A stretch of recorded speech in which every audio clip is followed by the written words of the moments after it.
I like to drink on occasion. Any and every occasion. Good one.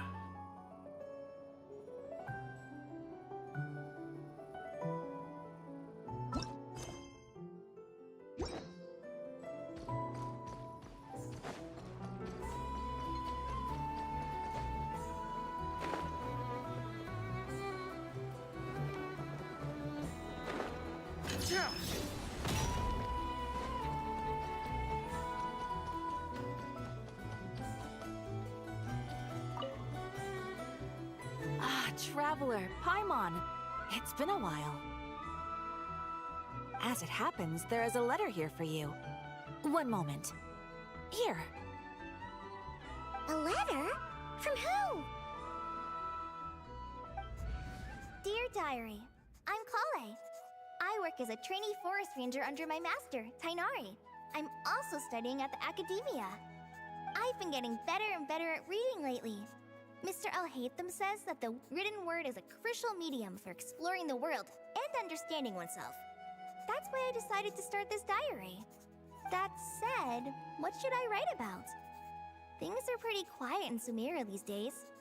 Life is good. Every day is a fulfilling and happy one. When I think back to the days when I suffered from Elazar, or way back to when I was injected with God remains, I'm in a much better place now. I hope it stays that way forever. I'll leave it there for now. Master said he'll take me shopping in Sumeru City today, which is great, because I've been meaning to visit the toy seller at the Grand Bazaar for a while now. Kale, time to go. Yes, Master! Huh?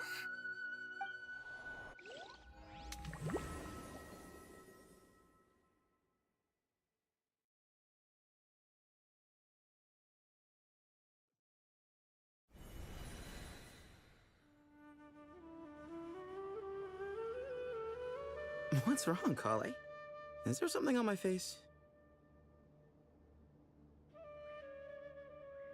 No, sorry. I didn't mean to stare. Did Master Tainari send you to pick me up? Master Tainari? What are you talking about? Tainari is the General Mahamatra. He's probably busy arresting criminals in Sumeru City. I mean, if that's what floats your boat, I can introduce you, but... Wait, Master Tainari is the General Mahamatra? But what about Mr. Sino? Sorry? Oh, you mean that guy who just joined the Vahumana Darshan? Rumor has it he's the leader of the Temple of Silence. If that's true, it's pretty impressive. Sounds like you've been getting to know more and more people since you joined the academia. That's great, but don't let your Forest Ranger duties fall by the wayside, okay? What's going on? Sethos is acting like he's my master, and Master Tainari has taken over Mr. Sino's job. Is this some kind of prank? If so, it's a weird choice of prank. But anyway, Sethos doesn't look like he's joking. What is this all about? Hey, you're zoning out again. I'm gonna buy some tools for the Rangers. Why don't you stretch your legs a bit? It's been a while since you last visited the city, right? Wait! He's right. It has been a while since I last visited Sumeru City. Was it always like this? I mean, it feels familiar, yet somehow...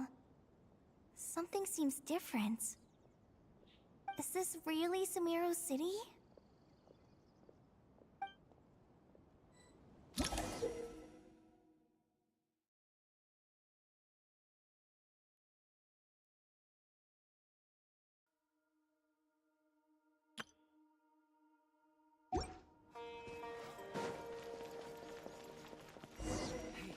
Who just walked by? Would you like some fruit? It takes courage to maintain. How will I ever save enough money to buy? I heard that sage disappears without a trace. Lord Kabe Bay, did you get a chance to review this month's accounts? Any feedback? You mean the version you sent over a few days ago? Yeah, I took a look when I received it. I was thinking that maybe our profit margin is a little excessive. I visited some of our commercial partners last month. Their earnings are very slim. Are you suggesting that we give up some of our profits for them? Well, since we have more than we need, yes. Making money for its own sake is pointless. Don't worry, I've already planned for it, and the numbers look fine. We can adjust the rates starting from next month. Also, about that designer you hired, I've had to revise his proposal 3 times now, but he just doesn't seem to... Let's cut our losses. Pay him his fee and send him on his way. I'd like you to get Layla on this instead. She was Cyrus's student, and she designed the Palace of Alcazarzare. Seems like a much safer choice. Hmm? Who's sneaking around over there?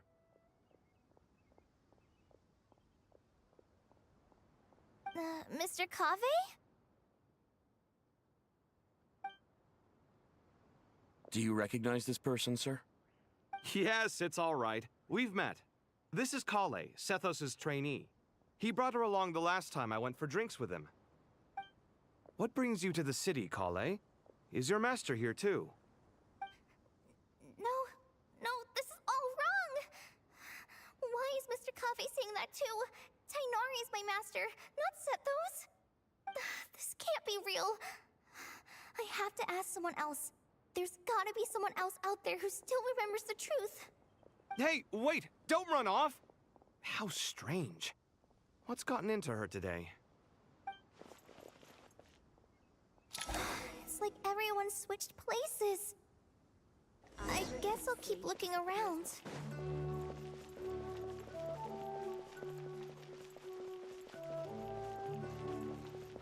Would you like a cup of coffee? Students are under so much pressure. Lots of visitors today, I see. Welcome all. It's been a while. Hey, Rahman. You know that guy who sells face powder on Treasure Street? I haven't seen him around in a while. Any idea what happened to him? Oh, you mean a Hongar? Yeah, he got into a brawl with Shavirme on Treasure Street. He's been banned from setting up shop there for now. Seriously? Oh, well, that's a shame. I was planning to pick out some makeup for you.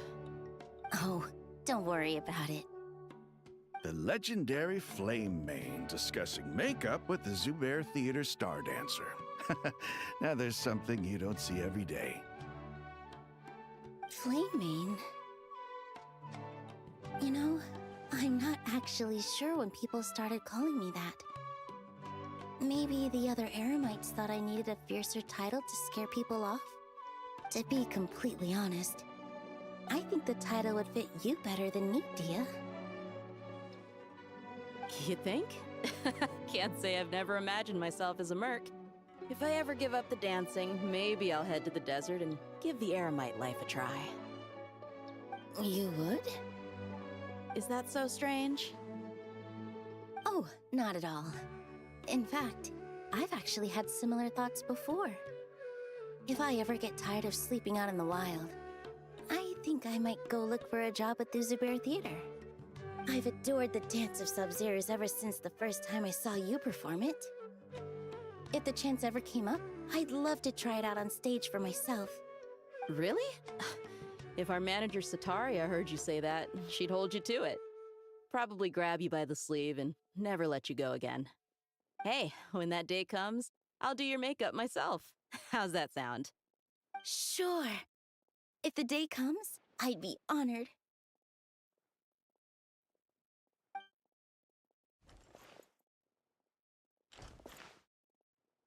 Everyone I know, everything I've ever known. Suddenly it's all a jumbled mess. The question is, who's right? Them or me? Oh, my head feels so heavy. I can't think straight.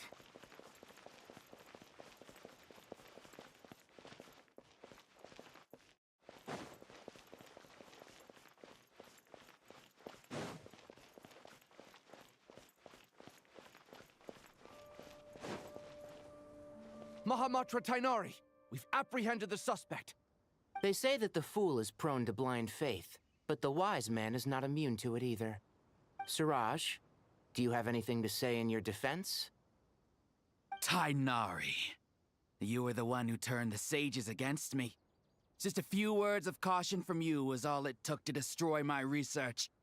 And now you're trying to stop me again? You should know that mechanical life is the future! We must cast aside our useless flesh and... That's enough. I'm not in the mood to listen to your lunacy. Anyone could tell you how amateur your work is. Karina, Ilias, put him somewhere safely out of the way. Yes, sir. Next on the agenda is... Master? What is it? Wait, did Professor Zahahati send you? She's been encouraging me to take on an apprentice. Might be getting a bit ahead of herself there, though. No, Master! It's me, Kale! Listen to me. Something really weird is going on in Sumeru City. It's like everyone's identities have switched around. You're not the General Mahamatra. You're a Forest Watcher. Just yesterday, we agreed to come to Sumeru City today to go shopping together, and... All right, there's no rush. Let's back up a little. Your name is Kale, correct? Although this is our first meeting, you do seem strangely familiar somehow. Is there anything I can help you with? No.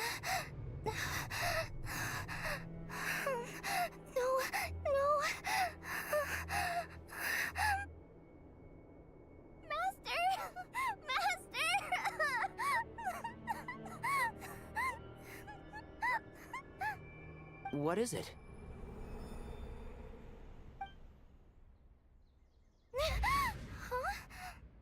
Did you have another nightmare? I've told you before, when you're tired, lay down on your back in bed and get some proper sleep. It's much better for you than napping on your front. Poor posture obstructs your breathing, which can lead to all sorts of weird dreams. Now, we're supposed to go shopping in Sumeru City today, remember? Cheer up. I'll take you to Hushang's. I heard he's got some new toys in stock. Go wash your face, take some deep breaths, and when you're ready, we'll head out. Okay. Thanks, Master Tainari. So it was just a dream. And yet, dreams can sometimes be a warning of things that will soon come to pass. Who said that? That dream felt unusually real, didn't it? Here's my suggestion. Since you're heading into Sumeru City anyway, you may as well tell Lesser Lord Kusanali about everything that happened. And just to be on the safe side, I think you should also inform your 2 traveler friends who once helped save Sumeru. I'd write them a letter if I were you. Time is short. A storm is coming from beyond the bounds of fate.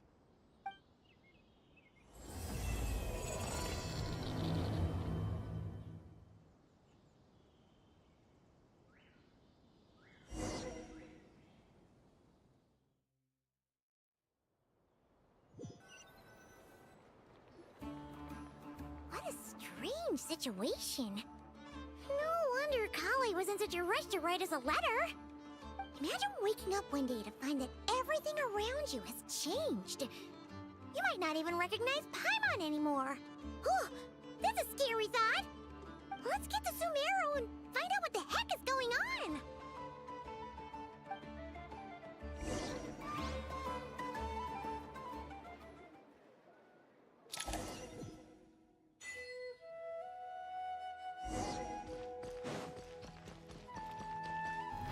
Try to keep up!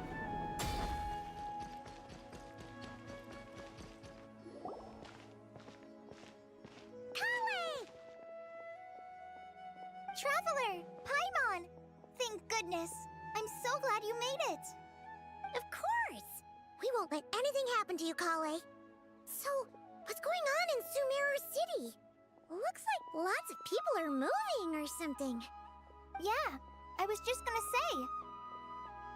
After I wrote my letter, Master and I went to Sumeru City and told the Dendro Archon everything that I experienced, from start to finish. She was silent at first. It seemed like she was deep in thought. Then the next day, we got told that she was ordering everyone to leave Sumeru City immediately and move to Caravan Rebot. The entire population of the city has to move? Not just Sumeru City. The evacuation also includes Lokapala Jungle, Avidia Forest, Ashavan Realm, and Ardravi Valley. Basically, everyone living in the rainforest must temporarily relocate to Caravan Rebot. Holy smokes! It's crazy! Yes, it's quite an operation. Even if people only bring the bare essentials, the scale is simply enormous. They've requisitioned almost all the Sumpter Beasts in Sumeru for the task, including the entirety of Dory's Sumpter Beast Park.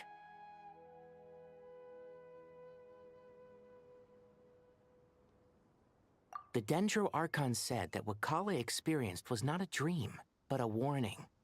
After our meeting, she immediately summoned the 6 sages to analyze the situation and discuss countermeasures. They concluded that the events seen in the dream are very likely to become a reality, and that an unknown danger is rapidly approaching. Oh, please keep that to yourself. We don't want to cause widespread panic. The official reason they've given is a large-scale renovation of the rainforest ecosystem. People are skeptical, but there haven't been any major incidents. So far, at least. The Dendro Archon seemed really worried when we spoke to her. She said you can go visit her in the Sanctuary of Surasthana when you arrive. She also said she'd hold out until the very end. Tighnari? Kale? You got a minute? I need a hand here. One moment, I'll be right there. As a forest watcher, I've been tasked with assisting with the relocation work. There's a lot to be done, and they need all the help they can get. This will be the final group of evacuees from Sumeru City. While they're away from home, they'll be heavily reliant on outside help. Thank you for coming in our time of need. As you can see, another crisis is upon us. Excuse me, sorry to trouble you, but could you help an old man find his medicine? It's buried somewhere in my luggage. Where's my mom? Where did she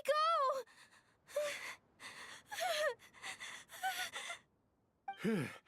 Don't worry, it'll be okay. Those items are worth a small fortune. Make sure you store them somewhere safe. You understand? I bet you thought you'd get away with this in the chaos, huh? Guess again. No petty thief gets past me.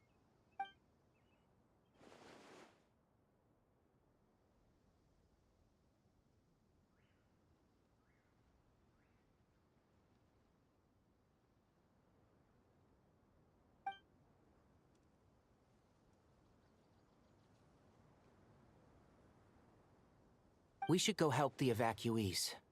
See you around. I'm so glad that you believed me and came all this way to help. It means a lot. Please stay safe. Don't worry. We may not know exactly what's going on yet, but as long as we stick together, we'll find a way through this. Goodbye! Look after yourselves! Will do. See ya!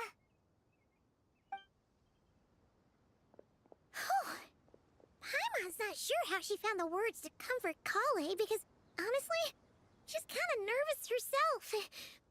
Let's head to the Sanctuary of Surasthana and see Nahida.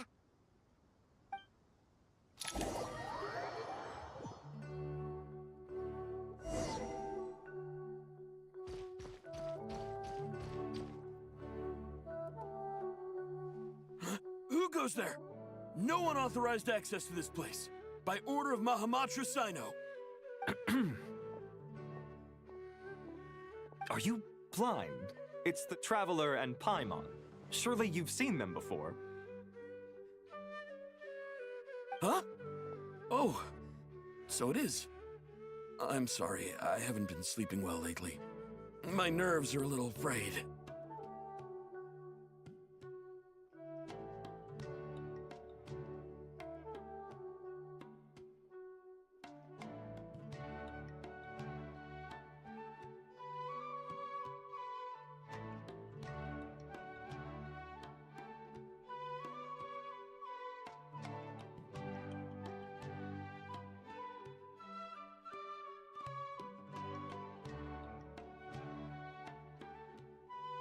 The Dendro Archon is in a very vulnerable state at the moment. Mahamatra Sino is concerned that our enemies might choose this moment to strike. So he's ordered us to strengthen our defenses.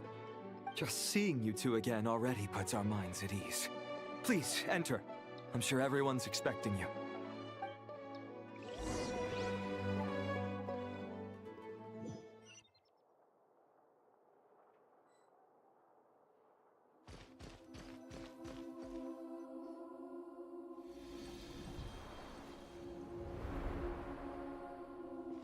Traveler, Paimon, you made it.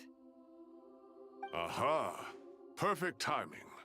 Reliable helpers like you are just what we need right now. Oh, it's good to see everyone again. Kawe gave us a rough idea of what's going on, but we still have a lot of questions. What kind of danger is Sumeru City in exactly? And how come everyone has to move to Caravan Rebot? At this stage, we can't be certain. We're investigating, but no definitive answers yet. I take it that Kale told you about her strange dream? Yeah. Apparently, everyone in Sumeru City was acting super weird. Even you guys. It was like you'd all switched places. That's right. Kale and Tainari reported the situation to the Dendro Archon. She believes that it wasn't merely a dream, and that whatever it was has something to do with Irminsul. It's a reasonable inference. Only through Irminsul can people's memory and cognition be so significantly modified in such a short time. We don't know why Kale would dream of these things, nor who was trying to warn her. The Dendro Archon decided to connect to Irminsul to investigate more thoroughly. Irminsul is connected directly to the ley lines. The tree serves as a central hub where the ley lines converge, and its core function is to record and store the world's knowledge and memories. But something has gone awry, severely compromising the performance of this core function. Information is bottlenecking inside Irminsul, hampering the ley line's flow. If this continues, new information will languish unrecorded, with existing records thrown into disarray. In short, the souls of the dead will be stranded, while the living have their sense of reality warped. In the long run, Kale's dream could well become a reality. And that's just the beginning. There's no telling what other nightmares could end up coming true.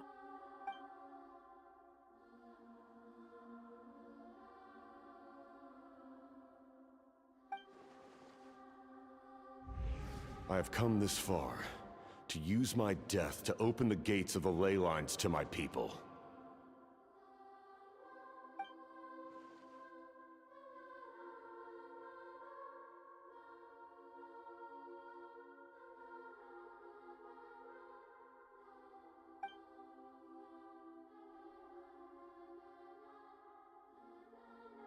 Faced with a growing backlog of information, the Dendro Archon decided to connect herself directly to Irminsul and take over the recording and processing function herself. But it is an almost impossible task. Individual brains aren't equipped to deal with the sheer volume of knowledge and memories involved. All that information flooding in at once would instantly fry any human mind. And for a god, even for a god, the suffering must be unimaginable. The Dendro Archon's power originates from Irminsul. Any issue with the tree itself takes a toll on her to begin with. On top of that, she's subjecting herself to the grueling task of processing all that data. It must be torture for her.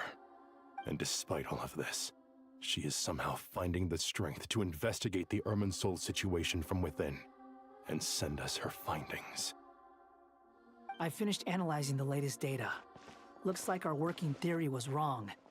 There's no signs of Irminsul having been attacked from the outside. So it's internal then? Some sort of disease, perhaps? No. I've spent half my life studying the ley lines. If Irminsul malfunctioned this easily, the world would have met its end long ago.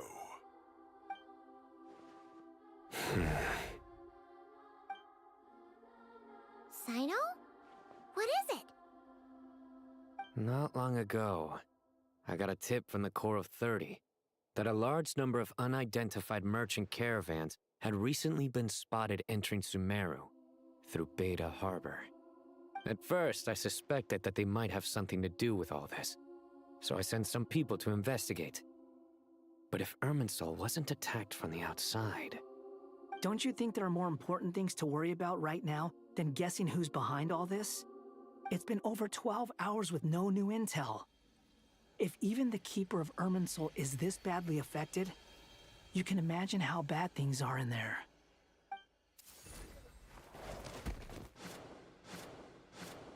Dendro Archon.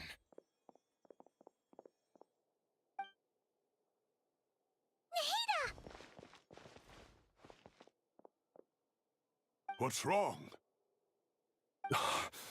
Her breathing is weak, and her elemental energy levels are dangerously low. Looks like it's time to move to the backup plan. What's the backup plan?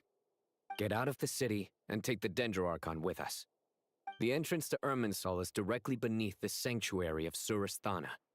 That means this is ground zero if anything goes wrong. The Dendro Archon has a very strong connection to Irminsul. But theoretically, this connection should grow weaker with distance. Under normal circumstances, she can unleash her full power here. But with Irminsul out of control, our first priority is to get her away from here. The situation is critical. There's no time to deliberate. Everyone in agreement? I'll deal with it. I'll also let the Matra and the Core of 30 know to start evacuating.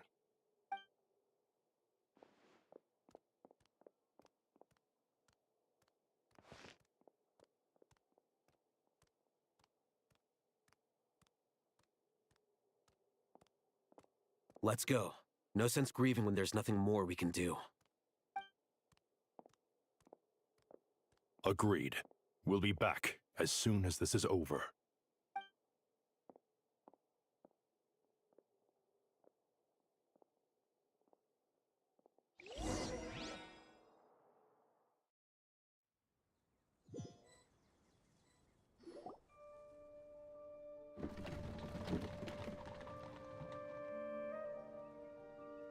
The last group of civilians has been safely evacuated. Dendro Archon's carriage will travel with them. Sino and Hat Guy will protect the convoy.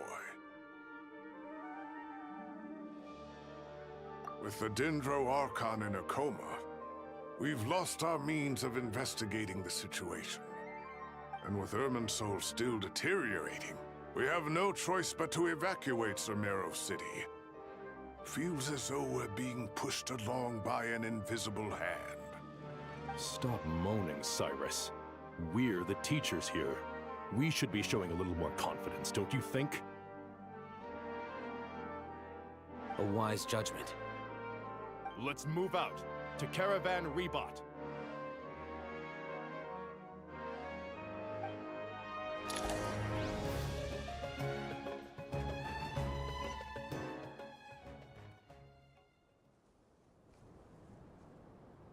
Sir, all units are in position. Good. Everything is going to plan. Interfering with Sumeru City is a necessary step, so do not hesitate. The Irminsul situation will not harm you. We need to speed things up here, too. We don't want to keep our client waiting, do we? No, sir. You have my word. Everything will be completed on schedule.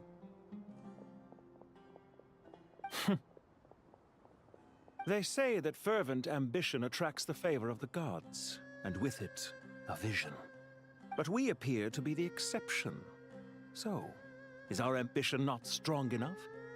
Or does it threaten the very foundations of this world?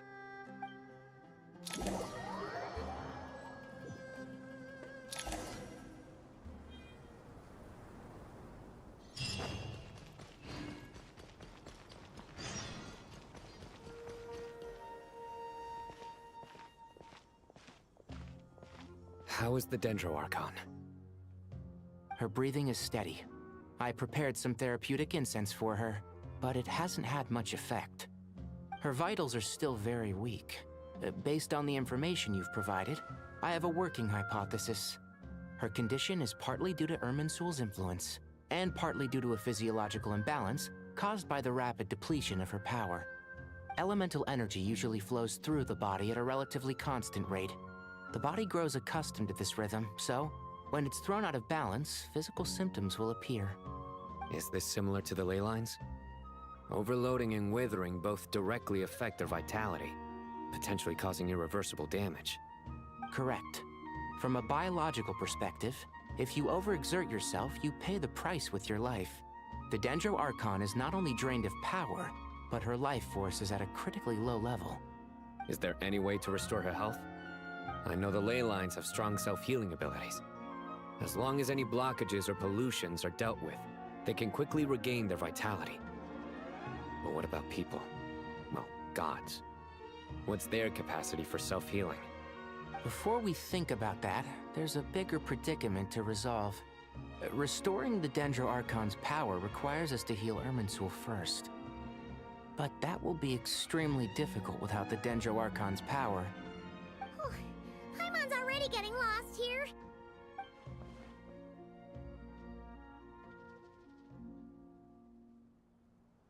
Master Tighnari and Cyno look so serious.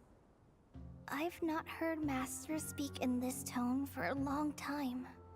Tighnari.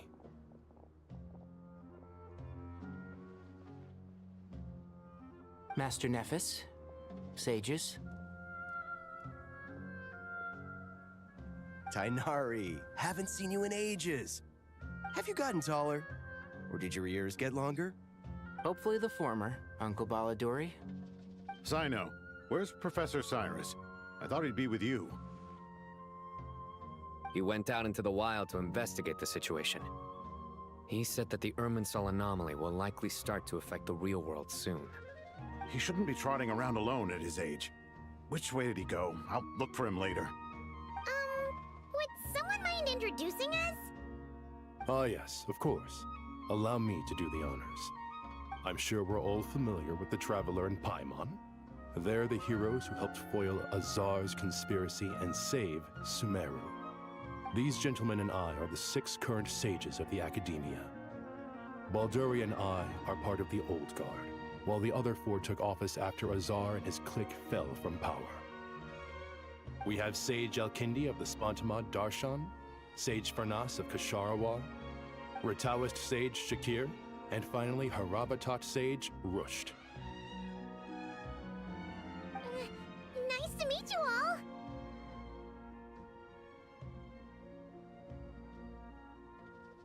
I've heard much about you. Delighted to finally meet you in person. You're younger than I imagined for someone with the power to stand up to fate itself. Thank you for lending your aid to Sumeru once more. Once we're on the other side of this, could we get a photo together? My daughter has a friend named Isak. He's always talking about you two. Of course! No true hero would deny a child their wish. Back to business. So with the Dendro Archon currently in a coma, the people have taken temporary refuge at Caravan Rebat, but they cannot stay here forever. We need to come up with a plan as soon as possible. Farnas, any thoughts? Well, firstly, having reviewed the data, I'm inclined to agree with your assessment. This doesn't look like an attack on Irminsul from the outside. Rather, it resembles a malfunctioning machine. Calculations going haywire and sparks flying. That being said, before we consider how to fix it, we need to understand precisely what has gone wrong. Furthermore, we somehow need to ascertain this without relying on the Dendro Archon's power. We have no direct access to Irminsul. However, we might be able to gather the information we need from the ley lines. Study the branches to learn about the trunk, in other words. Wait, is that what Cyrus is up to? No wonder he ran off to research in the wild. Curse's always one step ahead of me, isn't he? I heard that while in the sanctuary of Surasthana, the Dendro Archon had to serve as the central information hub herself. This is a clear sign the situation within Irminsul might be far worse than we can imagine. Irminsul is vital, not just to the safety of Sumeru, but to all of Teyvat. We must be the ones to bear responsibility for this world. To be on the safe side, I think we need to consider some backup plans. Are you saying we should consider a scenario in which Irminsul is completely destroyed? I'm merely pointing out that the possibility exists. You have a valid point. But until worst comes to worst, I believe we should focus our efforts on resolving the Irminsul anomaly and helping it recover. Kale, I understand that you were the first to foresee this crisis. If it's all right, I'd like to talk with you about it in more detail. Of course. But even I don't know how I came to have that dream. If there are no signs of external damage, could it be a stress fracture? Metals tend to suffer from this issue with long-term use. And Irminsul has existed for centuries, after all. It's possible, but surely a stress fracture would be more likely to cause a complete shutdown rather than chaos. Sages, General Mahamatra, sorry to interrupt, but something has come up. What happened? Some citizens didn't believe that Sumeru City was really in any danger. They slipped away and hid during the relocation, intending to return home. How many people are we talking? About a dozen. Sakura found them while on patrol, but they appeared to be suffering from psychosis. For whatever reason, they were trying to kill each other. By the time we arrived, there were only 2 survivors. One was unconscious from their injuries. The other tried to attack us, but was subdued. Where did this happen? Near Yasna Monument. That's not far from Caravan Rebot. Master. I know. The Irminsul anomaly is beginning to have effects in the world. I didn't expect it to spread to Yasna Monument so soon. It almost feels like we're being chased relentlessly, with no time to catch our breath. Sir Cyrus said the same thing. He sent me back to report in, while he continues investigating. I'll go join him.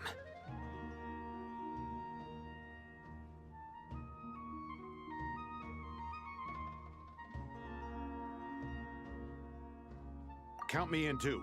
Don't let my age fool you, I can still fend for myself. Very well. Meanwhile, the rest of us will continue discussing our next steps. Get back soon. Take care of yourselves. It's getting dangerous out there.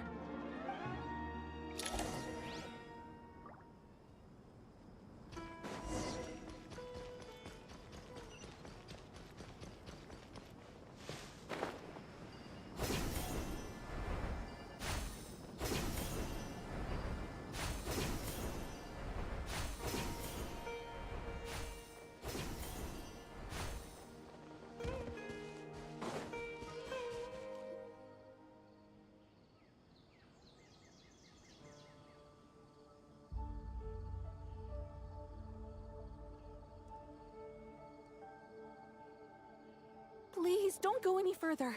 As you get closer to Sumeru City, there's no knowing what dangers you might encounter.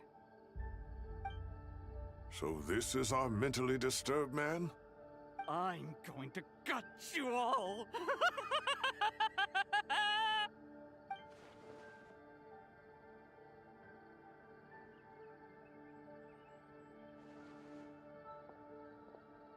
Cyrus, you didn't even bring a single guard? Do you think you're some sort of warrior? It's fine. Come here and look at this. Oh, it's...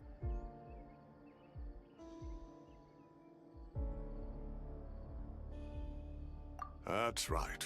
Flowers that bloom from openings in the ley lines, indicating some sort of anomaly. I don't believe I've ever seen a color like this before. Did you discover it nearby? Not just here. Way over there, too. They're everywhere. There's even more in that direction. How did you ascertain the situation further ahead? Didn't you just say that we can't go beyond this point? Yes. This area is relatively safe so far. But if you continue forward, delusions will start afflicting your mind. However, some vision-bearing mercenaries were able to maintain their sanity a little better. They're the ones who brought back news from further afield. Sino, do you remember the class I taught on dissecting ley line blossoms? I do, Professor. I received full marks in that course. Good. After all these years, it's time to put that knowledge into practice. There must be anomalous information hidden within these blossoms. Alkindi, I'll need your help as well. Been a while since we worked on a project together, hasn't it? Sure has. Well, what are we waiting for? Let's get to work. Anything we can do to help?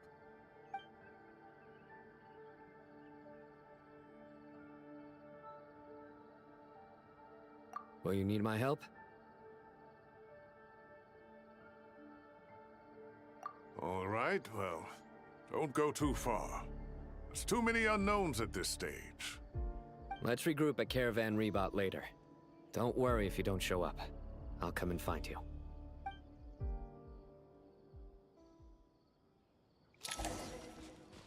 Yeah.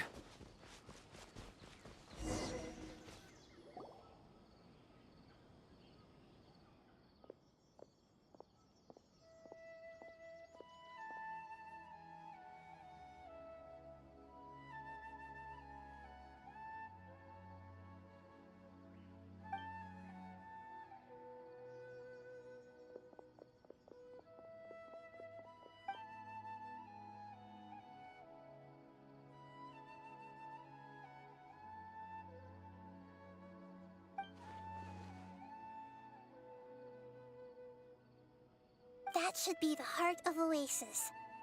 All we need to do is light it with the fire seed, and it'll restore a pep with elemental power.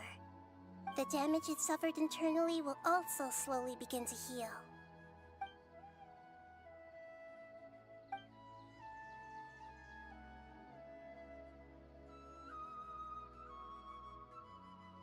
What is it?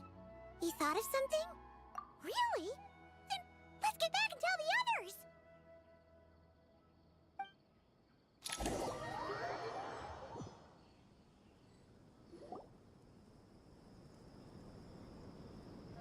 Phew.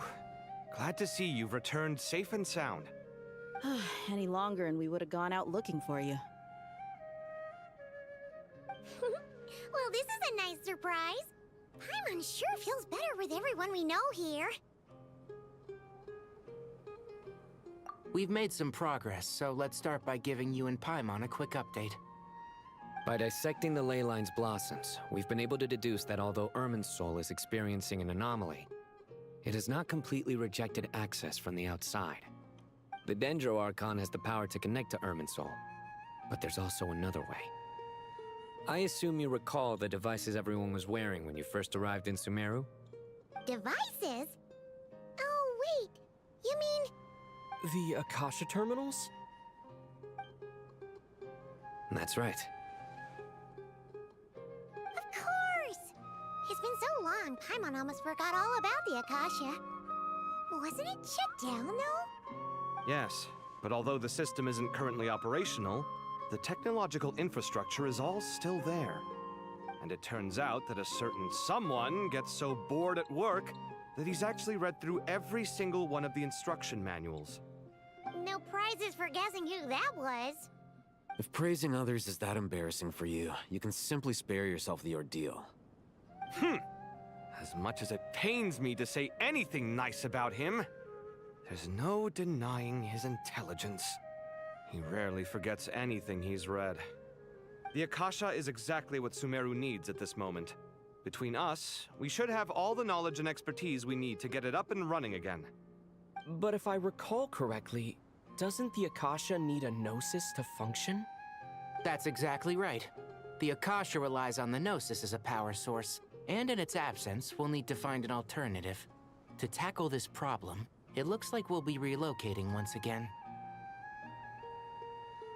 Mainly to the Temple of Silence. Ring any bells? It's the only major institution in Sumeru dedicated to preserving the knowledge of King Deshret's civilization. You might find the answers you're looking for hiding there. I agree. There's a good chance. Master Nephis and the other sages have discussed it. As the chaos from Irminsul continues to spread, Caravan Rebot won't be a safe haven for much longer. We have to move into the desert next. The scholars and sages will head to the Temple of Silence, while the civilian population seeks refuge in Aru village. The Eremites will keep everyone safe during the journey, and Candace will be there to receive us at the village. This leaves us just one thing to worry about. That Dendro Archon. She's very weak. We can't afford to wait until Irminsul is fixed. There has to be another way to help her. Huh. Well, luckily, the Traveler had a eureka moment while we were out investigating. Really? Wow, nice one, Traveler. Let's hear it. What say our Amorta experts? Theoretically, it's feasible. From what you're saying, although elemental life and elemental energy have their differences, the Dendro Archon has explicitly stated that she can imitate the power of the former. In which case, as long as Apep is willing, she should be able to convert her own power into a form that the Archon can use. It wouldn't be difficult for her at all. The only problem is convincing her to help.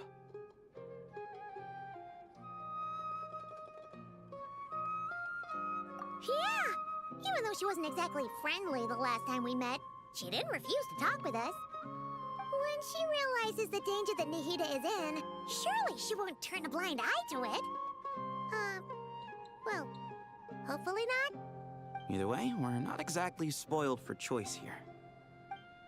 Hey, it's better than having no options at all. I agree. Without Irminsul's aid, the legendary Dendro Dragon Apep may well be the only living thing in Sumeru who can help our Archon recover her power. There's no time to lose. I'll bring this proposal to Master right away. If he and the other sages agree, we'll split into 3 teams. The academics will go to the Temple of Silence to look for a solution to the Akasha problem. The Eremites will escort the civilians safely to Aru village, and the Traveler and Paimon will take the Dendro Archon to see Apep. There's still a long road ahead, and no knowing if we'll make it. But at least we have a direction now. I'll take it over floundering around in confusion. If there are no objections, then let's proceed. But before we adjourn, I would like to leave you all with some parting words. No matter the distance between us, there will always be an invisible force tying us together. May the bonds forged in the past shine bright like stars and open a new path before our feet. Huh. Is that from King of Invocations? No. This one's from King of Invocations, the sequel. What's the difference? The sequel's much cooler. Couldn't agree more. Well, it was very apropos. Once this is all over, I'll give everyone a copy of King of Invocations and the sequel to show my gratitude. Come on, let's get moving.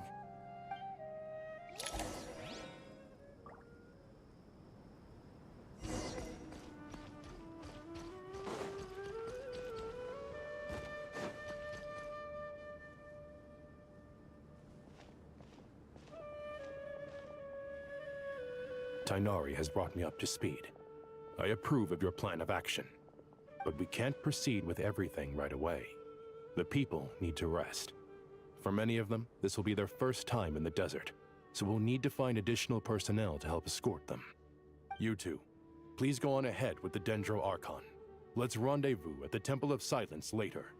No problem. We got this. Words can't express my gratitude, so let me just say, I hope everything goes smoothly for all of us. Goodbye for now.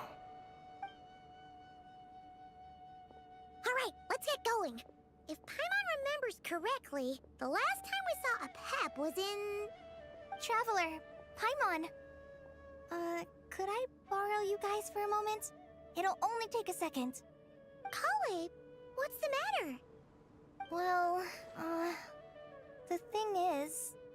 Master Tighnari once told me, after you raise a problem, you should think about how to resolve it. But ever since I had that dream, I feel like I haven't been of any help at all.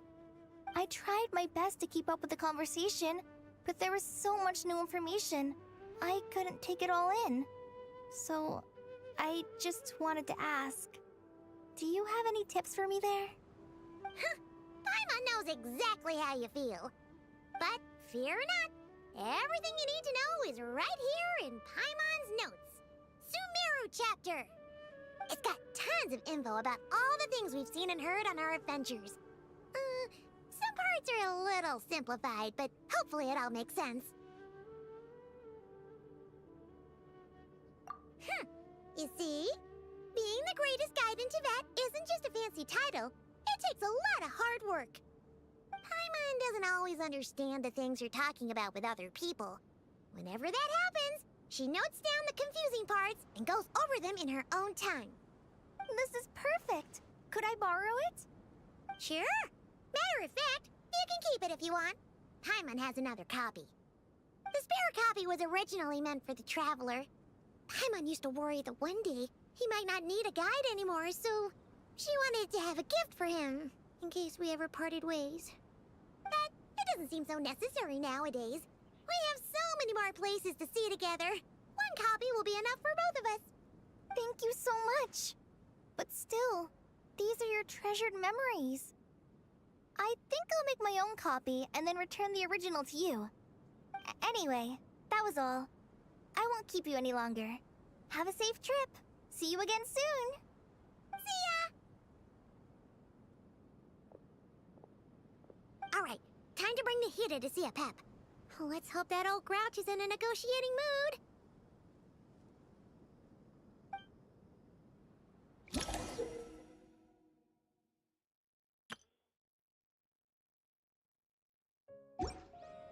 Hey, here's a thought. If we brought Nervalette along, do you think he could help us persuade a Pep to help? Actually, never mind. In a Pep size, Nervalette's probably one of those dragons who's grown too close to humankind. They might end up fighting for all we know.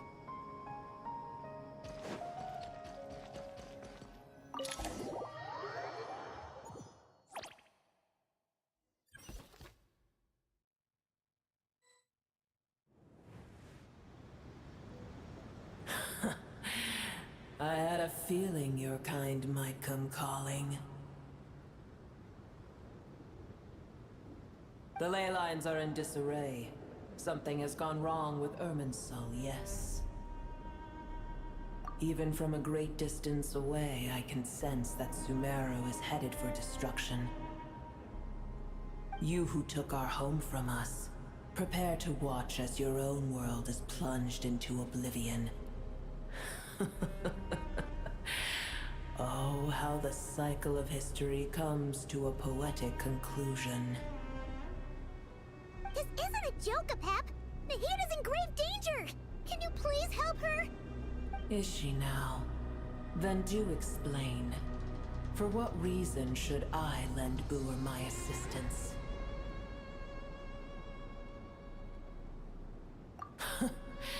The age of the dragons ended long ago, and the world that replaced it is under the dominion of the heavenly principles. In choosing not to side with your enemies when the heavenly principles' rules began to relax, I have been merciful enough. Do not forget that I have no love for this world you hold so dear.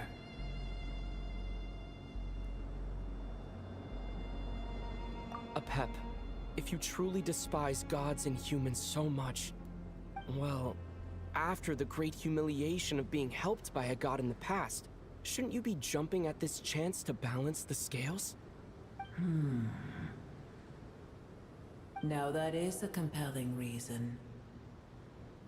When El Ahmar plotted against me and I was tortured by forbidden knowledge, it was Boer who saved me from agony. And though I regard with shame the pity of my enemies, to receive aid without repaying it would likewise tarnish a dragon's dignity. Oh, tiny Boer, puny humans. Just this once I shall deign to show you the true power of dragonkind. Whoa! It's happening again! We're gonna get sucked in!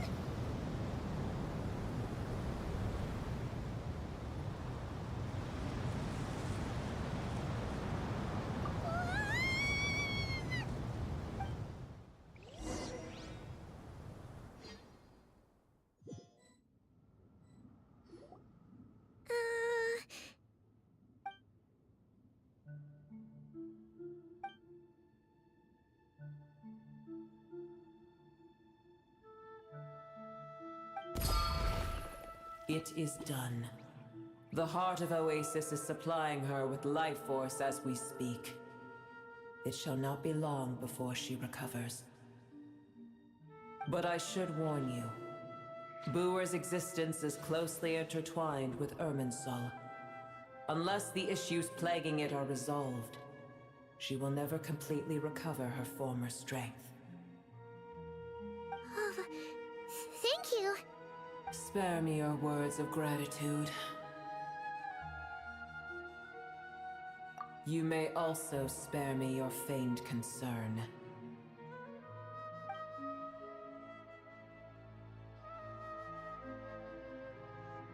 A dragon's sovereign's power is far greater than you can imagine.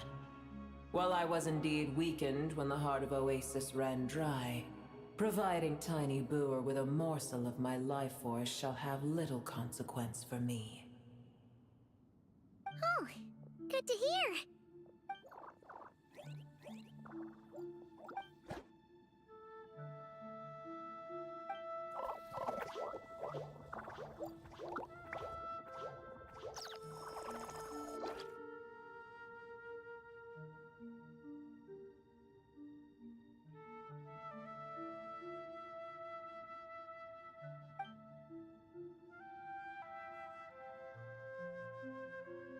Ever held in high favor, I see.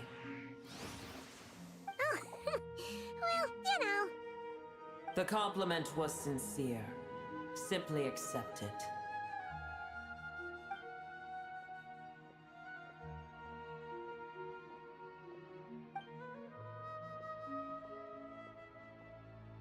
I did once.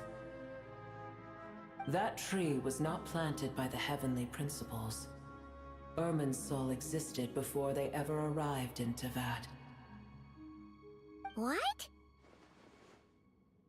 There was a time when it belonged to Teyvat, to dragonkind. Its appearance and function then differed greatly from today. The ley lines flowed with an abundance of a familiar, primitive form of elemental energy. You may know it as the power of the Light Realm. The heavenly principles usurped and refashioned Irminsul, made it serve humanity, and used it to anchor the fate of the world. Yet in the end, humanity has failed to protect it. Heavenly principles, God of gods. It makes me sick. The enmity between your kind and mine can never be bridged. As things stand today, holding a grudge against you would serve no purpose. But there will come a day when we reclaim this world for ourselves. The opportunity will arise no matter how long we must wait. I can already sense that far away from here, the Hydro Dragon has wrested his authority from the hands of the usurpers. Though we have yet to meet, I know that we are both preparing for our revenge day and night. Uh-huh.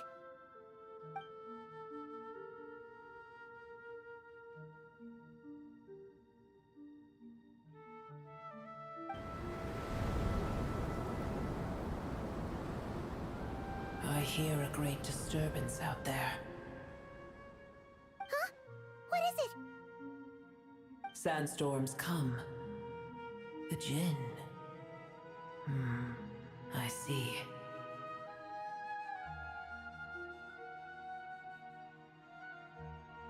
Another calamity approaches. You both seem restless. Let us part ways here. Booer is safe with me. Once she has recovered, I shall return her to your side. Oh, thanks again. Take care, all right? I told you already I have no need of your feigned concern.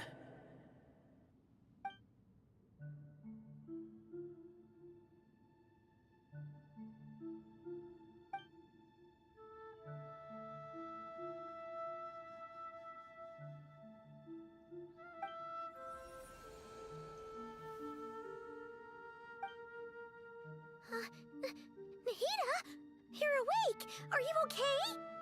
Cease your interrogation. Yes, she awoke for a brief moment, but she has now lost consciousness again. Take it. We shall talk more at another time.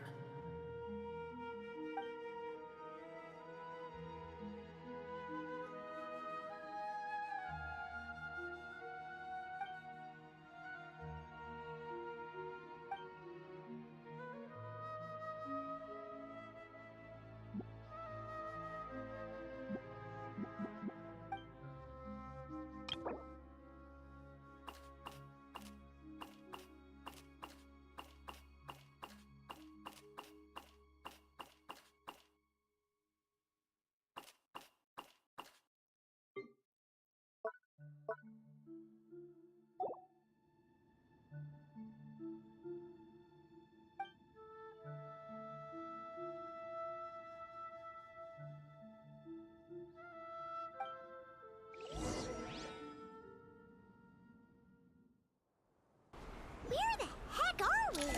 Did you just dump us in the middle of nowhere? Wait. No.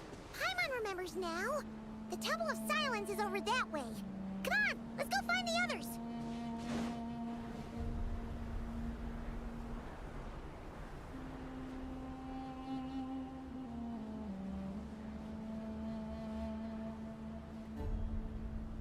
There's no need for everyone to stay here. I'll protect the sages. The rest of you, return to Aru Village.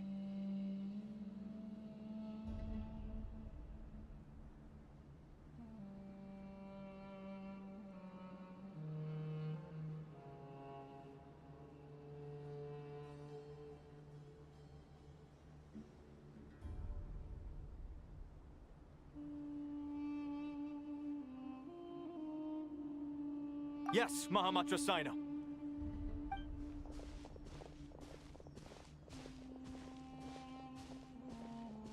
Sino! What's going on? You're back. How is the Dendro Archon?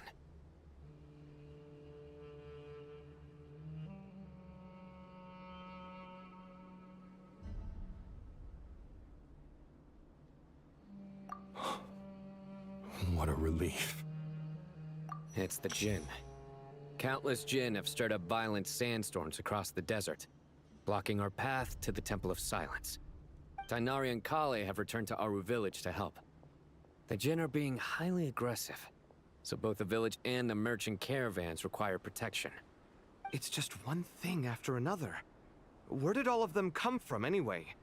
In all my trips to the desert, I've never seen anything like this before. As I see it, the only possible candidate is Gurabad. Gurabad? Baladuri could explain in more detail if he were here. All I know is a rumor I've heard about from previous trips to the desert. Supposedly, a great number of dormant Jinn lie sealed beneath that city.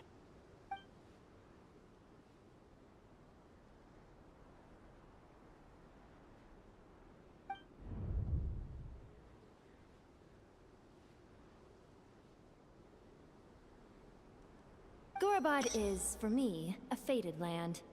I must therefore return back to this city, where my destiny awaits me still. My master, I am sorry that I couldn't stay by your side for long, and that I could not have more time to get familiar with you. Lilupar.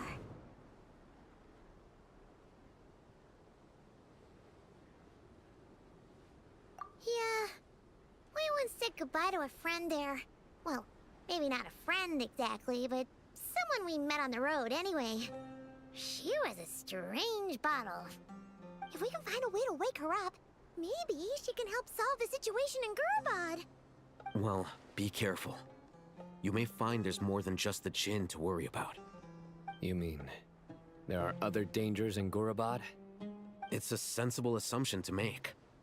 The moment we arrived in Caravan Rebod, the Irminsul anomaly started spreading in that direction. Now we've moved to the desert, and suddenly we're plagued by Jinn and sandstorms. To call it a coincidence would be a stretch. Don't worry, we've gotten a lot stronger since our last stint in Sumeru. Ah!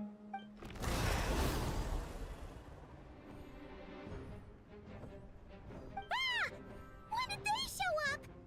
It appears the monsters native to the desert have been stirred by the Jinn's activity.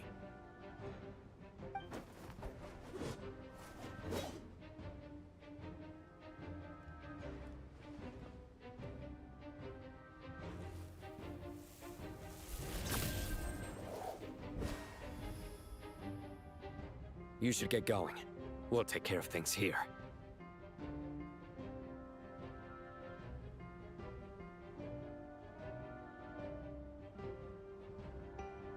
You too. Don't do anything too risky. You got it?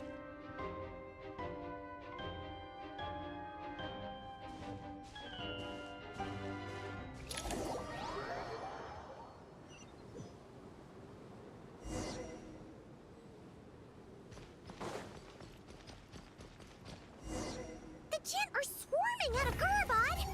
Looks like Alexander was right! Furious. Can't end here. Let's get inside and see what's going on! Stabilize. Order guide you. Going in! Let's play! Think you can get away?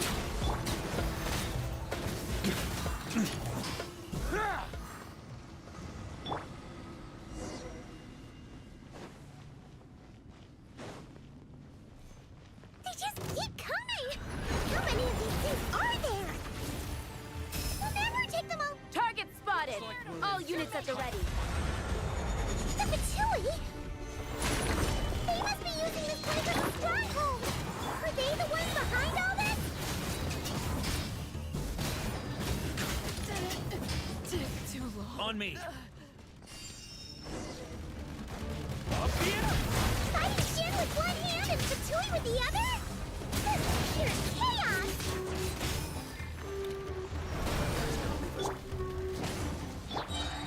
Gather. I will have order. Let's play! Time for takeoff.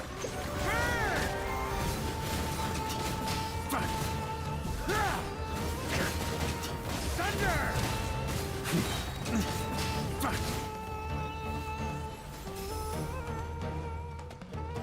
Here. On me.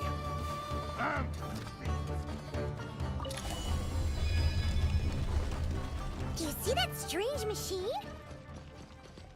Paimon has a sneaking suspicion that that's the thing wrecking Gurabad and setting all those dangerous Jinn free! The target has reached the core zone. Requesting backup.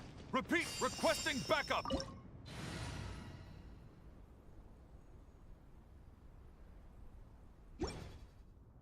On me. Back up en route! Stop him at all costs! Careful! Go back again! I'm going in! Yahoo! Think you can get away?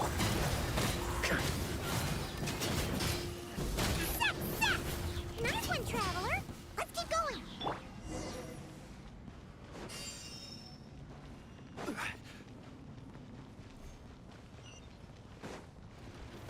Stabilize. Order guide you. Let's light it up! Time for takeoff. Everybody stand back!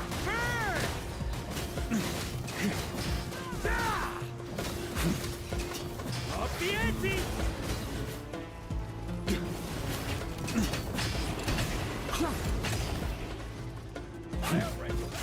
Huh?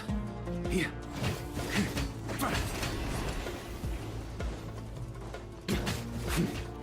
This 100 Jinn's gone kaput! Now we can finally... It seems my subordinates failed to stop you in your tracks. Apologies, sir. There is no need to apologize. You did well to hold your ground against such a powerful adversary for as long as you did. I must commend your courage and perseverance. So, you're in charge here, huh? First the problems with Irminsul, now this mess in Gurabad? Are you the ones responsible for all this? I'm afraid I cannot answer that. I assume you aren't naive enough to expect answers from an enemy. Oh, this guy is so snooty! However you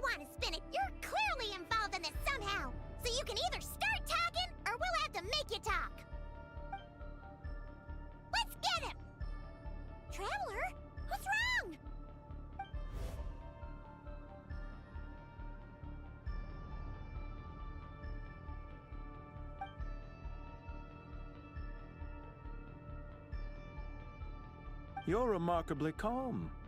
Some would act more rashly upon finding the ringleader all alone.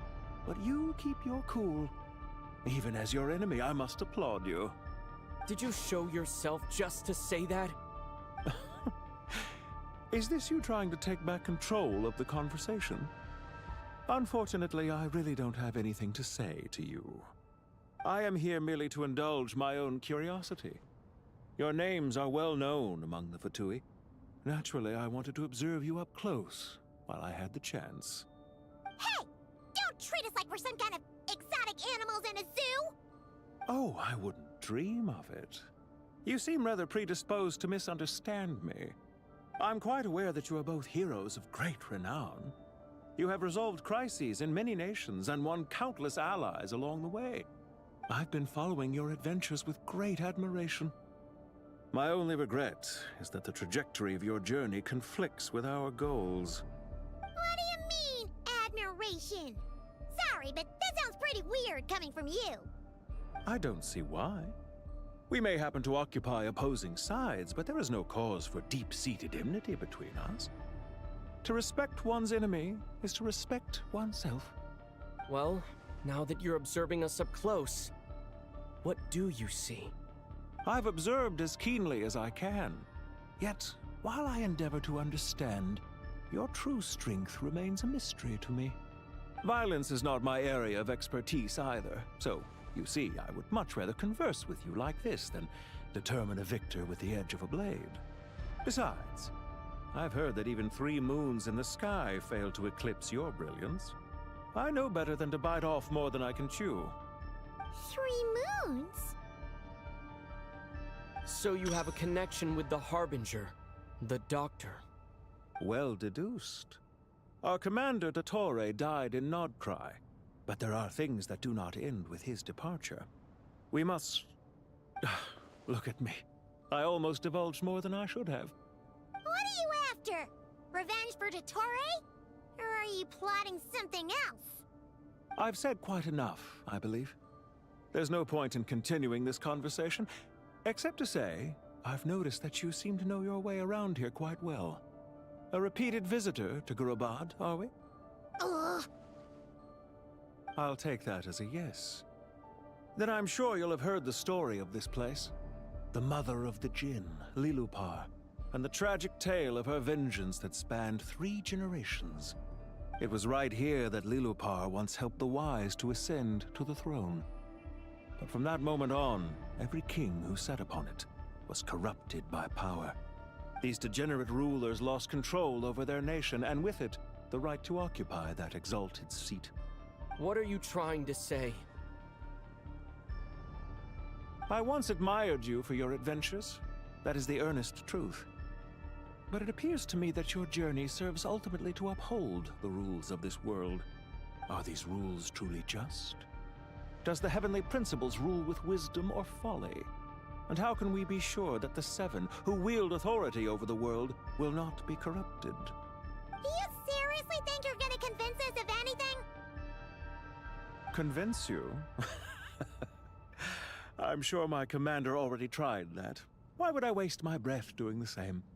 If a few words from a stranger were enough to make someone completely change their stance, it would only prove that they never had a firm will to begin with. I am merely stating my position, so that we might understand each other better. One's enemy in the present may not necessarily be an enemy for life. As for what game I'm playing here, I'm simply buying some time. But now I must bid you farewell. It was a wise decision not to attack me immediately. Since you did not fall for my ambush, I will now have to ask those in hiding to reveal themselves. Leave this to us, sir. Very well. I trust you to do what is necessary. Stall him while I execute the next step of the plan. Sumeru City, Irminsul. Hey! Stop right there! Don't you dare leave without explaining yourself! All units, stop them! Protect the commander! Did you hear that? He mentioned Sumeru City and Irminsul! He definitely knows something! We can't let him get away! Get rid of these pesky soldiers, quick!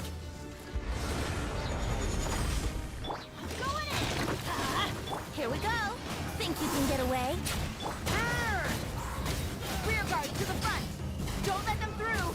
Get that thing in position! Hold on! Just a little longer! I will have order. Off we go! Let's light it up! Everybody, Brace yourselves. Time for takeoff. We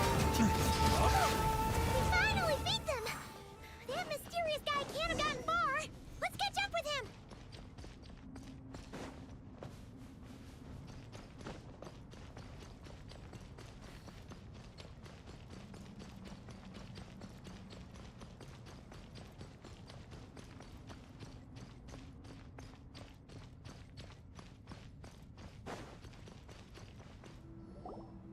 Found him! Over here! You're very persistent. Hey, you! Stop running and explain yourself! What are you trying to...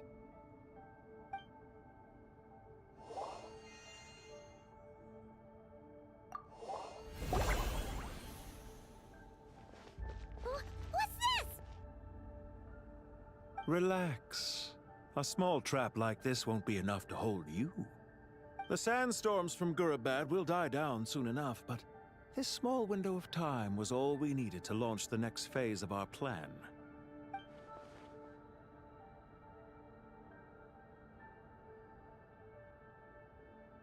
Don't be discouraged.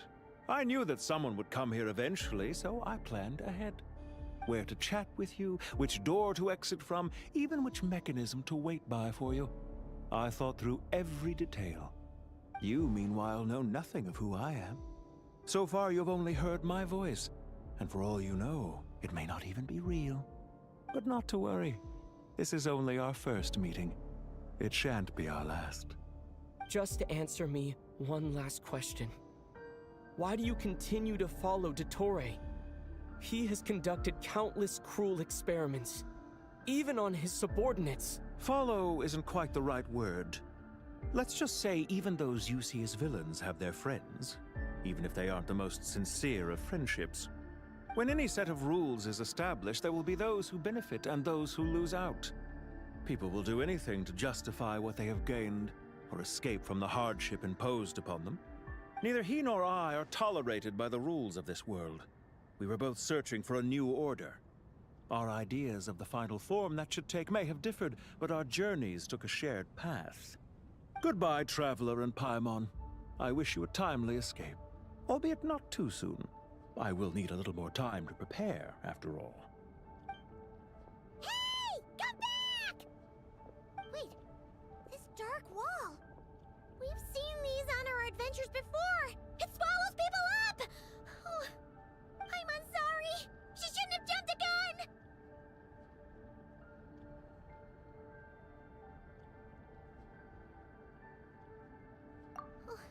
Okay. He may have fooled us this time, but we'll get it back!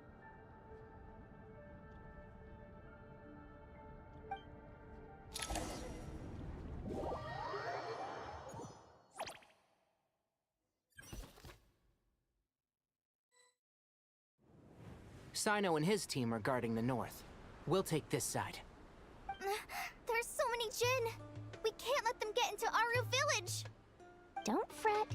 I am well prepared for this situation. Huh. So you have a solution? Perhaps you're unaware that I have a trusty genie partner of my own, Plumpy. If I send her to negotiate with the others, this whole thing will be resolved before you can say Mora. Off you go, Plumpy!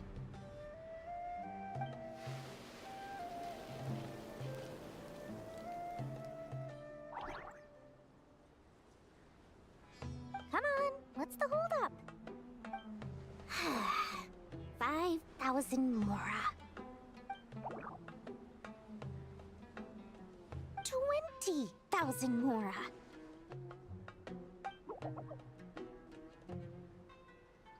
100,000 Mora. Final offer. Ah, so she's a hired partner.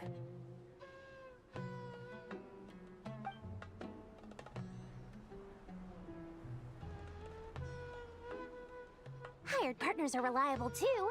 Plumpy here is a highly skilled negotiator. You'll see. Just a few words from her and...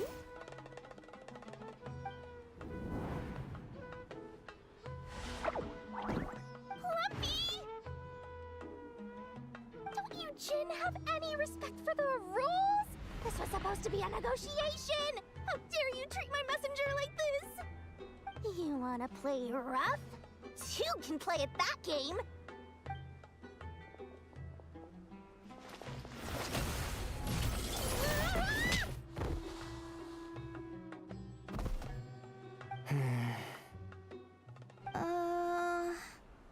Looks like it's up to us now.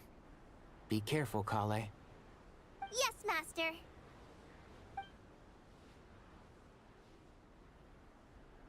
What happened? How did I pass out? Never mind. Plumpy, it's time for revenge. You know, this reminds me of when you first arrived in a video forest. You were trying to help a child retrieve a lost toy when you stumbled upon Spino Crocodile territory by mistake. Yeah, I remember. Our first time fighting side by side. Fighting side by side? I seem to recall swooping in to rescue you with a team of forest rangers. Please stop. There's too many of them! I can't believe I used 12 rare items in one battle. Ugh. I shudder to think how this is going to affect this month's accounts. The sight of that glaring deficit might be more than my poor heart can take. Tighnari, how's the situation on your end? We held the line, though it was a close call. But it looks like they're preparing for another attack. Has something happened? They've breached our defenses in the south. The Jin are pouring in. We're moving the villagers to the north as we speak. We're hemmed in. This is getting precarious. Our margin for error just got a lot smaller. That's why we wanted to confirm your status.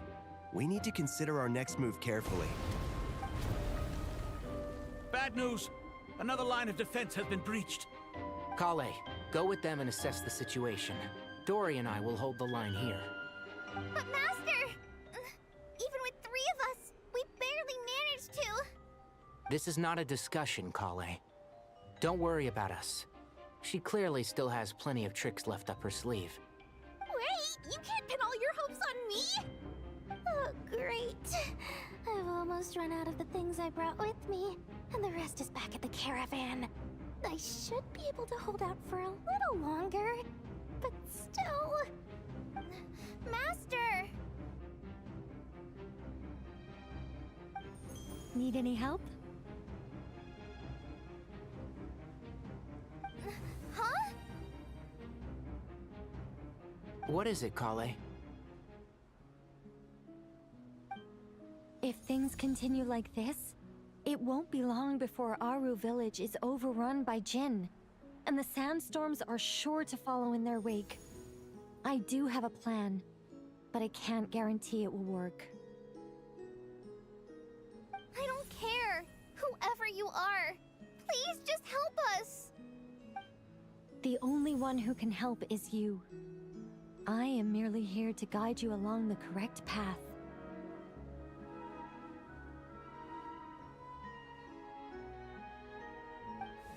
I am a spirit created at the beginning.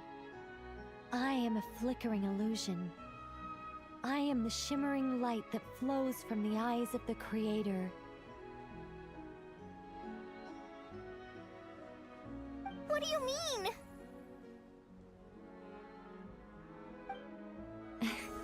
It doesn't matter. You don't need to understand it. Just repeat after me, one line at a time.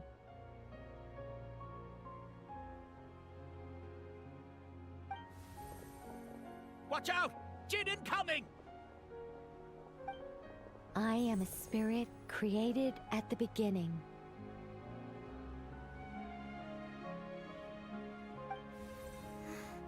Here goes nothing. I am a spirit created at the beginning.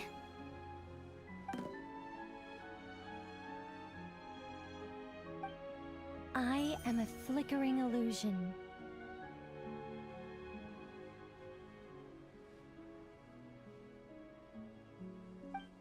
I am a flickering illusion.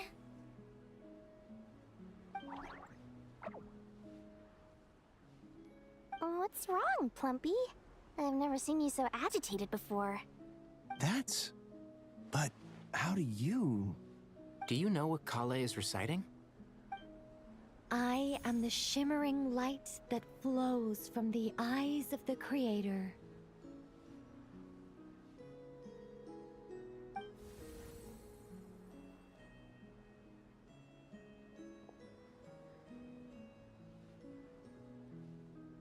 I am the shimmering light that flows from the eyes of the Creator!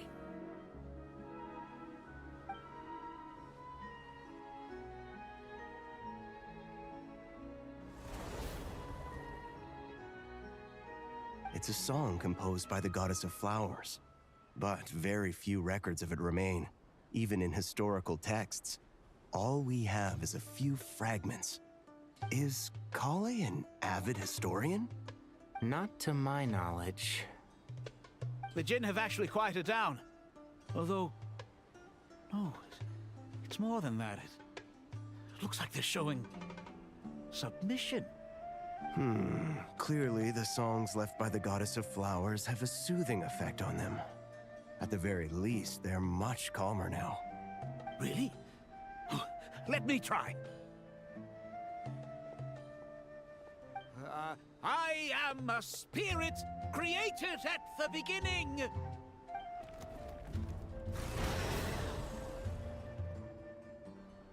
Don't stay away! I'll stop! I'll stop! It seems like the song only works when Kale recites it. But why? Kale.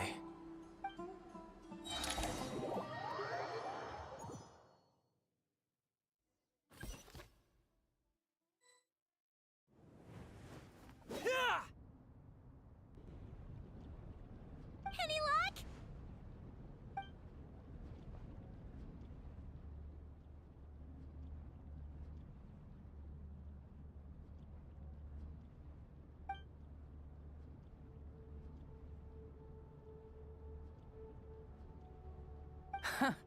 When I heard that loud rumbling in the distance, I thought the shifting sands had bust open the gates to some ancient treasure vault.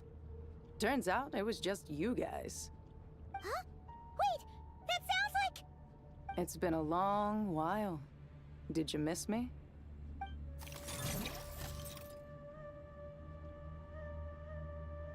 Jet! Ben! Let's save the catching up for later. First, I gotta get you guys out of there. This should be the right mechanism. Ben, can you handle it?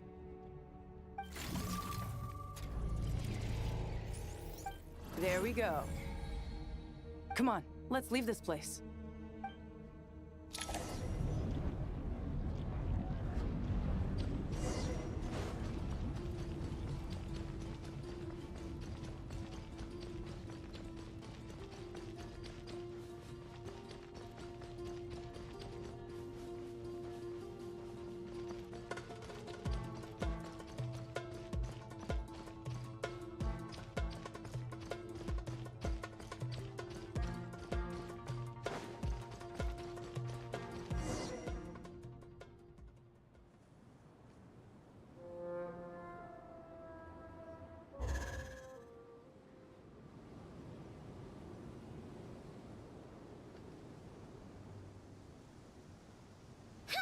Those Fatui sure made themselves scarce. It's like they were never here. The Fatui? They came to the desert again? Yep. No idea what they're planning this time. They were being very coy about it. How have you been, Jet? Well, since we last met, I've started my own band of mercs. We've actually made quite a name for ourselves. Oh, yeah. On a slightly different note, I have some good news. I finally took care of Masaira. Not much to write home about. It was just another day. Found his hideout. Dragged him out of his cozy little bed. He tried to talk me into seeing his point of view, as usual. But I'm way past that by now. There was nothing he could say to save his life. What about you guys? Bet you'd forgotten all about me and Ben Ben, huh? Of course not! We're super duper best friends! Wow. Sounds like I should make time to visit some other nations too. Anyway, what brings you to Gurabad? Oh, right. I almost forgot. We're here to look for Lilupar. Oh, that bottle? Yeah! We need her power to calm the Jinn and stop the sandstorms. Here's hoping we actually manage to find her, after all the trouble we've been through. Surely, with everything's been going on in Gurabad, she must have woken up, right? Only one way to find out.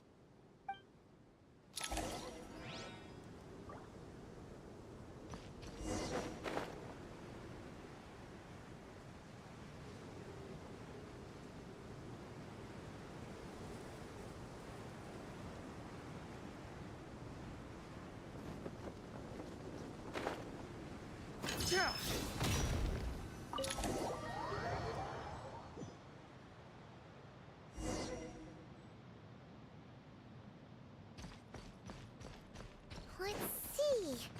Aha! Found her!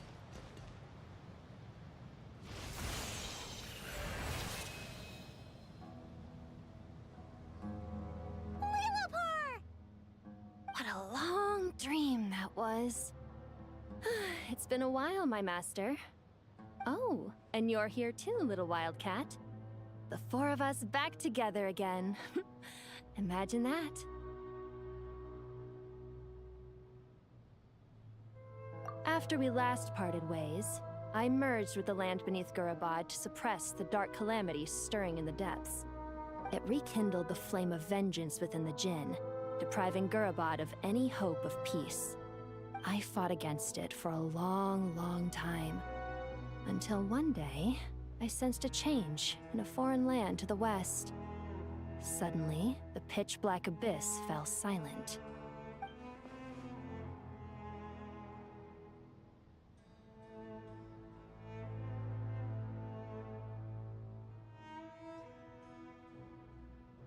Once satisfied that that dark power could no longer bewitch the Jinn, I too fell into a deep slumber, from which I have only now awoken. Why have you returned to Gurabad, my master? And why is my sand-swept homeland in disarray once more? Well, basically, Sumeru's in danger and a lot of our friends are affected. Some bad guys messed around with Irminsul and now they've released the Jinn in here. We managed to chase off the culprits, but we have no idea how to seal this place back up and stop the sandstorms. Child's play. I shall quell the Jinn and scatter the storms. Thank you, Lilupar. No need to thank me, my master. I have granted many wishes in my time, and this was the most trivial of them all.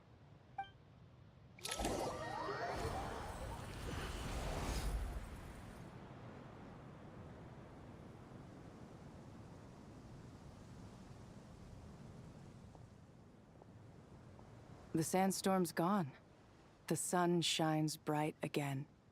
When I said that we'd meet again under a lovelier sun, this was exactly how I imagined it. Yay! Although, honestly, Paimon would love to hang out with you more, even if the weather sucked.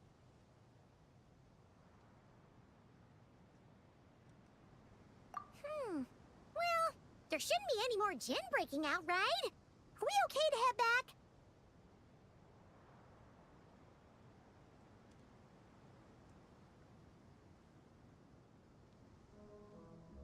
Sounds good. You can introduce us to your other friends. Another adventure begins. Lovely.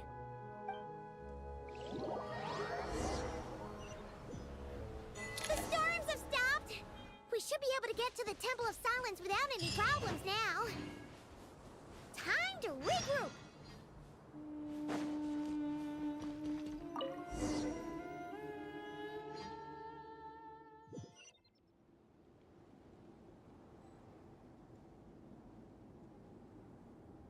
On me.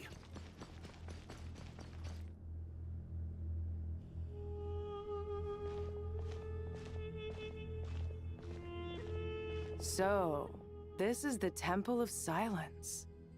I've heard the Nagarjanites mention it in passing, but I never imagined it would be this big.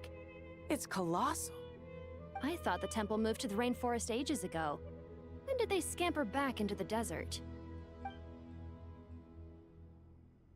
I don't know. This plan sounds a little too risky for my liking. Even in King Deshret's day, this was experimental technology. We have no idea what could happen if we activate it. Well, unless you know of another viable alternative for the Akasha terminal, I'm afraid this is our only option. The plan is sound, and the risks are manageable. However, if we are to proceed, we must act quickly. The scale of this project is enormous. Even with Carve, Faruzan, and every other scholar of mechanics working on it full-time, the proposed modifications won't happen overnight.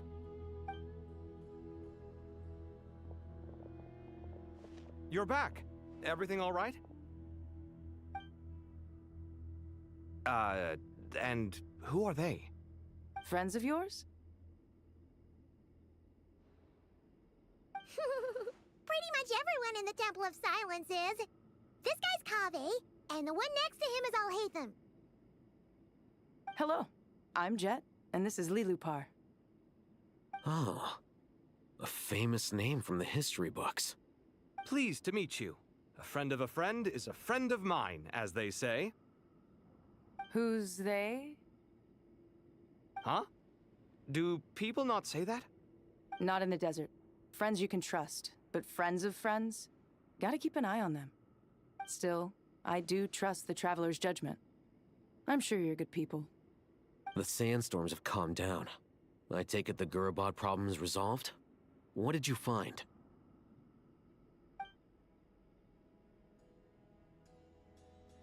And after getting all smarmy with us, he trapped us there.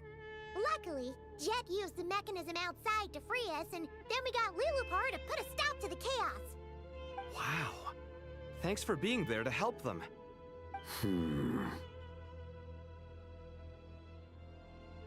So, this mystery man openly admitted that he was merely a Harbinger subordinate.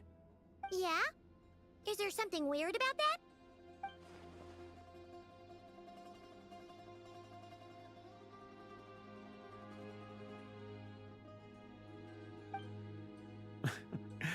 I assume you aren't naive enough to expect answers from an enemy.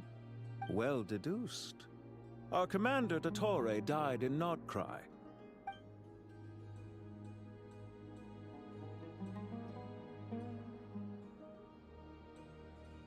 Are you wondering about his true identity?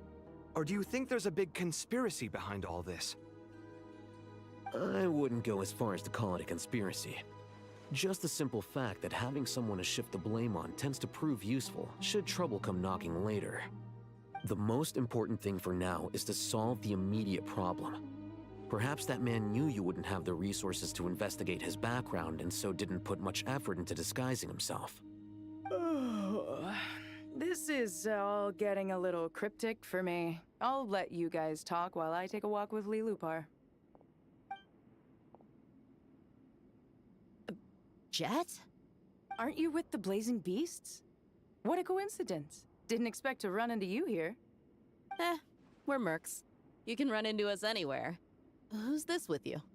So, did you find the solution you were looking for in the Temple of Silence?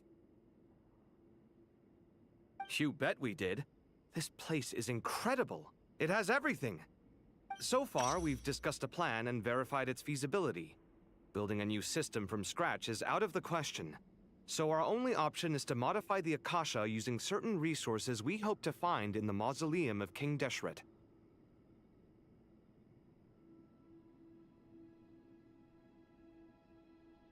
According to certain sources in the Temple of Silence, there is a core device in King Deshret's mausoleum known as Aru. Little is known about this device in academic circles, which suggests it was hidden quite effectively. If these sources prove correct, the energy contained within Aru may be sufficient to power our Akasha renovation plan. However, this raises difficult questions regarding technological integration. The sages are still debating it. Yeah, but I'm sure they'll reach a compromise once they've argued it out. The people of the rainforest are always cautious when it comes to desert technology. But times of crisis like this leave us with little choice. Wait, Paimon has a question. Is this the same Aru we've heard of before? It's sealed off, right? Some sort of prison where the Goat King, Ibis King, and Crocodile King are locked up. Well remembered. Yes, that's exactly right. According to our records, Aru was the most brilliant creation King Deshret ever conceived of. Built by divine and mortal artisans working together. It was a miraculous accomplishment, and it lies hidden deep within the king's mausoleum to this day. That being said, what Aru actually does and why it was built, those are deep secrets we are not privy to. Until recently, I wouldn't have been optimistic that the place even exists. The only reason I'm inclined to believe it now is because we heard it from the Ibis King Thoth himself at his temple. The tale of how the 3 retainers of Al-Akhmar were imprisoned in Aru. Paimon totally gets that. When Paimon first heard about it, she thought it sounded pretty unbelievable too. Do you guys still remember that? The Ibis King told us they were trapped in Aru and that they had to answer 3 questions to get out. I think I remember. What causes our rise and fall? What obliterates love and hate? And what determines truth and falsehood? Those were the 3 questions, right? Yeah.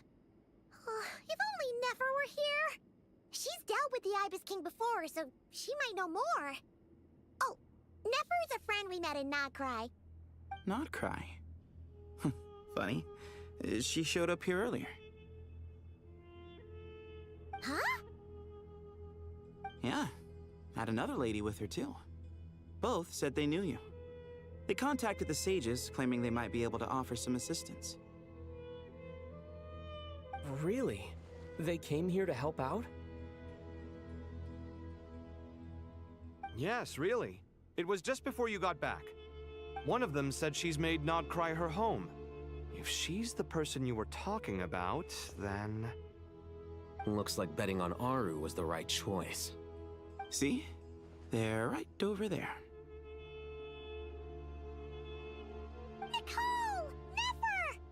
Nefer! Why, hello! We're here to help.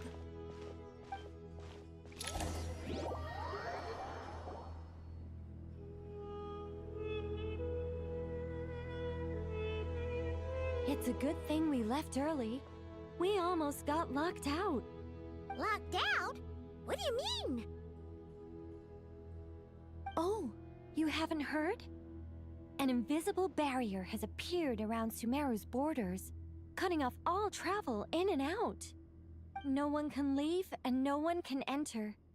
Sumeru has become a lonely island. Are the Fatui behind this too? Actually, no. This has nothing to do with them. I suspect it's a defense mechanism within Irminsul itself. Irminsul is the source of Tevat's ley lines after all, and Sumeru is the nation closest to it. I imagine this function was put in place to seal the entire region off in the event of serious damage, preventing the disaster from spreading to the rest of Tevat. It may have been implemented long ago. But doesn't that mean that the people here won't be able to escape to other nations if the anomaly keeps spreading? Currently, that does appear to be the case, which is precisely why I am here. This is a critical moment for the world, and Sumeru is the eye of the storm.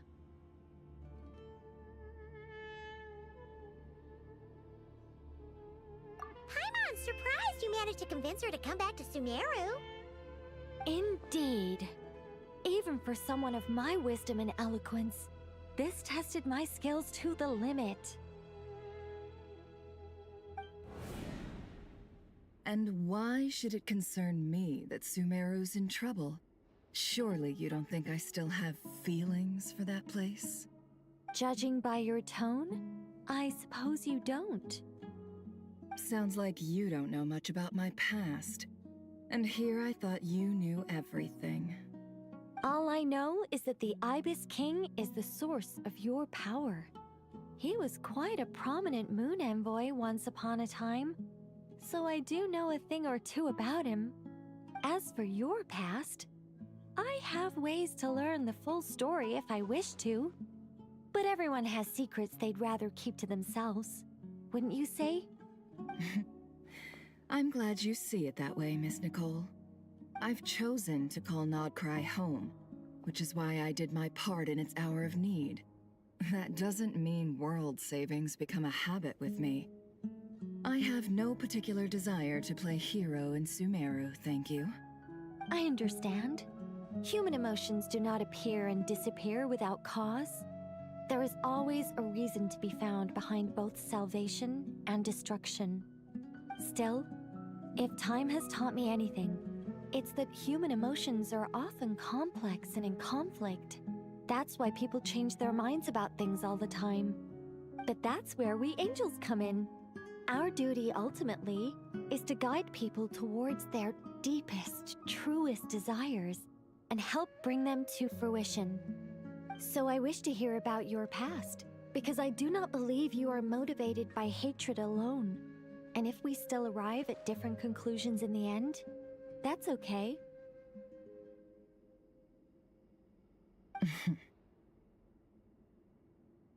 I refuse.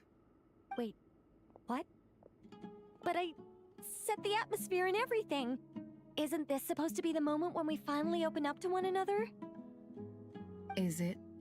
Maybe I'm not so good at reading the atmosphere. You're right, Nicole. There's more to me than just hatred. Had it consumed me, I'd be left stuck in the past forever, never living in the present. But I don't think that your guidance can change my mind. The all-consuming sands, the bloodshed, both deserved and undeserved. Those old emotions cling to me like a shadow. Do you wish to shake them off? No. I hope to remember them forever. Those emotions and memories shaped me into the person I am today. They'll always be a part of me. In that case, would you like to hear my perspective, at least? Sure. It's not every day you get to hear an angel's opinion. A long, long time ago, when the angels still walked freely upon the earth, I found life tedious. Monotonous work, lukewarm relationships. Things weren't nearly as interesting as they are now. And yet, since the angels' demise, I have found myself missing those days on more than one occasion. Human emotions are often attached to a person, a place, or an object. When those things are gone, the memories quickly fade, and the emotions slip away along with them. If Sumeru were destroyed, both rainforest and desert would be no more. With the object of your hatred wiped from existence, it would not take long for the memories buried deep in your heart to slowly fade. Both love and hate are intense emotions, but they are nothing compared to the void left behind when they disappear. Most sophisticated, Miss Nicole. But anyone focused on the future could only ever applaud the destruction of the things they hate. Still, I'm a special case. Someone once told me that human memory is more selective than a Mora-hungry merchant choosing between customers. We all need a reality check once in a while, so we don't forget the truth. As much as I dislike Sumeru, this is no way for it to perish. All right, you win. I'll help you out a little, but I won't work for free. How much will you need? You're not gonna milk this for all it's worth, are you? What do you think? I'll be upfront with you. I don't have much more on me. If that's what you need, I could borrow some from Alice. Or perhaps I could pay in sculptures. The ones I carve are actually worth quite a lot. Just cover my travel expenses. Huh? Is that all? That's all. Given all the people I owe favors to, I can just about justify a trip to Sumeru. Yehoda! Here, boss! What do you need? I'm going back to Sumeru for a while. While I'm away, you'll be in charge of the curatorium. Me? I'm in charge? Whoa. Don't worry, boss. You can count on me! And that was how the ingenious Angel Nicole brought you the perfect person for the job in your hour of need. Hip hip hooray! That was far more detailed than necessary. Not lacking in embellishment either. I never thought I'd return. Especially not the desert. But life doesn't always go as planned, I suppose. What's Candace up to? I don't think I've seen her yet. She's still taking care of things in our village. Should be joining us before too long.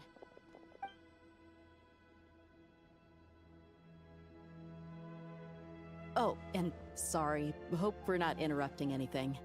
We have some good news, though. We're planning to go to the mausoleum of King Deshret to look for the legendary Aru, then use it to try and restore the Akasha system.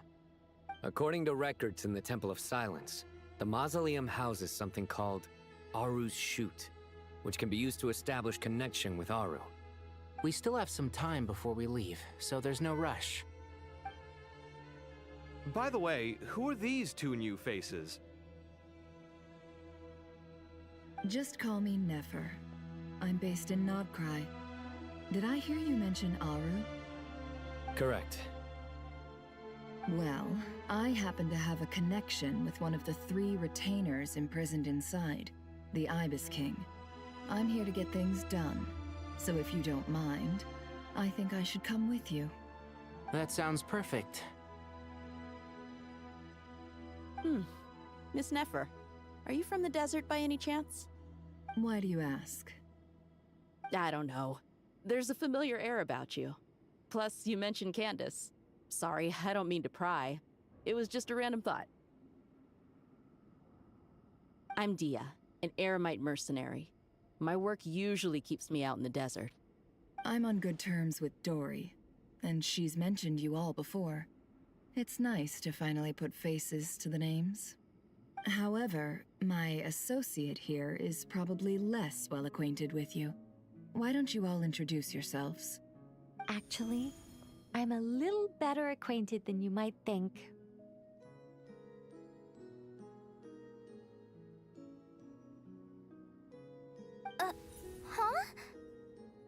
Huh.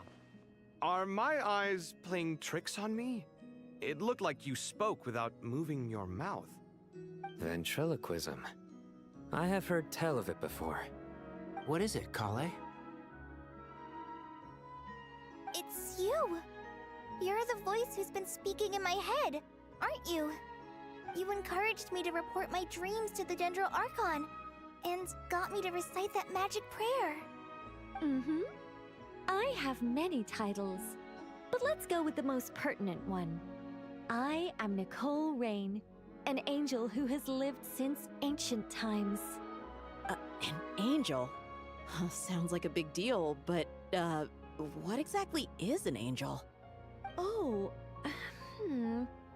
Well, we're a rather long-living race of beings. Not gods, technically, but we can still tell you a lot of stories from ancient history. Yep, and she's also an amazing sculptor. You could say she's a real creative type. Well, ma'am, if both the Traveler and Paimon give you rave reviews, you must be pretty impressive. Oh, please don't call me ma'am. I find it so awkward when people get too formal with me. Just relax and be yourselves. No need to be nervous. Miss Nicole, if it's okay, could I ask you a few questions? Yes, you may. I can see your heart is filled with confusion, and you are desperate for answers. I also know which questions you want to ask me. Why did you dream of Sumeru City in disarray? Why did those verses soothe the Jinn only when recited by you? I can guide you to the truth, but it involves a personal secret of yours. I'd prefer to speak with you alone, if possible.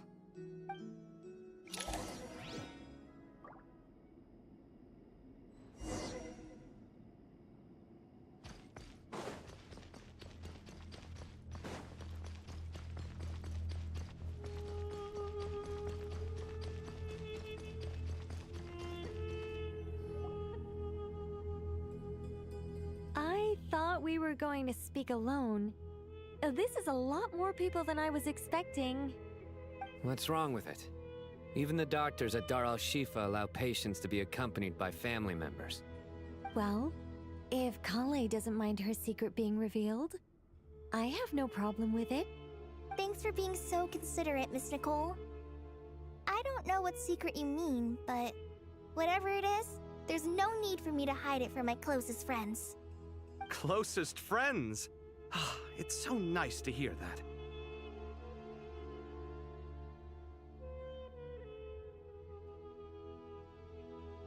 All right.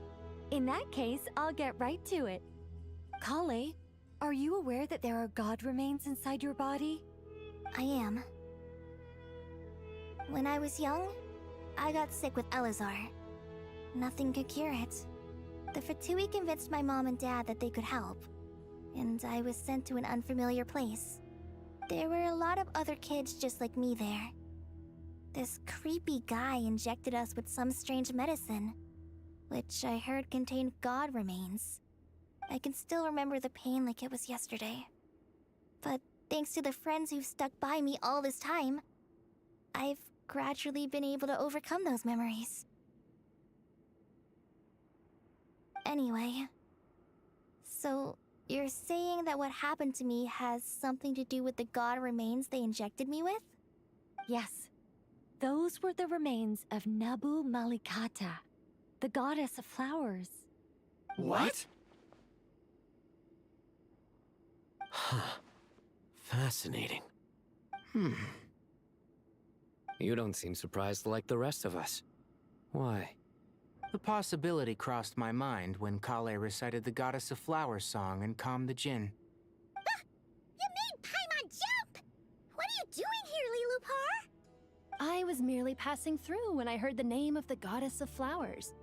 Be assured that I share your surprise. You, with the hat. Are you certain? I sense no trace of the Lord of Flowers within her.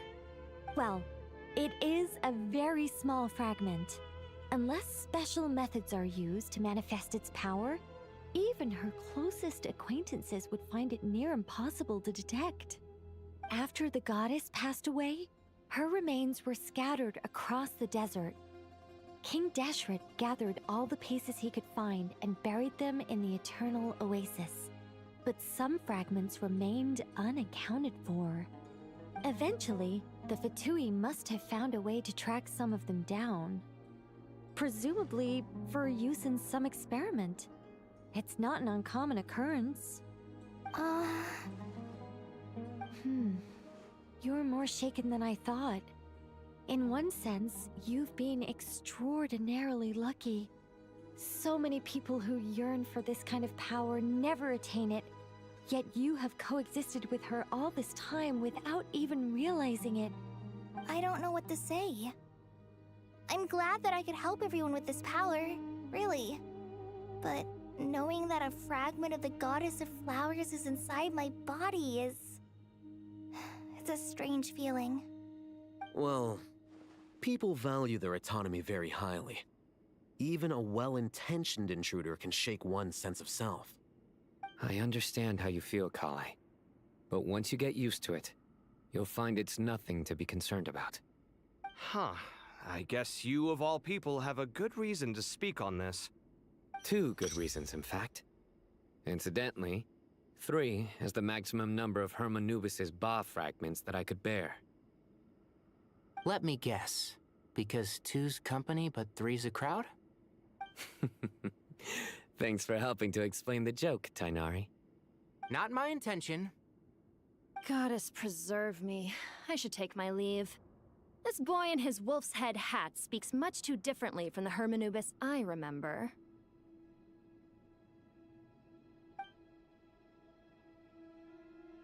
Kale, all I'm trying to say is, no matter how many Hermanubis fragments there are within me, you wouldn't think of me as Hermanubis. In the same way, you are simply you. Yeah, I know what you mean. So about that dream I had, was it a warning from the goddess of flowers? Yes. Just like me, she was an angel created by the primordial humans, born with the instinct to guide living beings. Though her body and soul have perished, her essence retains its natural instincts. Even her smallest remaining fragments would do their utmost to send you that warning. The mother of dreams? Lord of flowers and oases? She must have had a premonition. That is why she gave that dream to you. We won't let our efforts go to waste. But I still don't understand. Why me? Yes. Why indeed? You weren't the only one injected with god remains, but only in you have her fragments persisted. I suspect it may be because of the firm will you showed in the face of suffering. She was likely assimilated by that will. Of course, this doesn't mean you have to shoulder any extra responsibility. As this young man said, you are who you are, and that will not change. All right, any further questions from the family members of the patient? If not, we should head to the mausoleum of King Deshret. Let's move out. Time to put our plan into action. We all hope it'll work. But will we really be able to open Aru? And even if all 7 pillars of King Deshret agree to let us proceed, the scale of the work to follow is daunting, to say the least.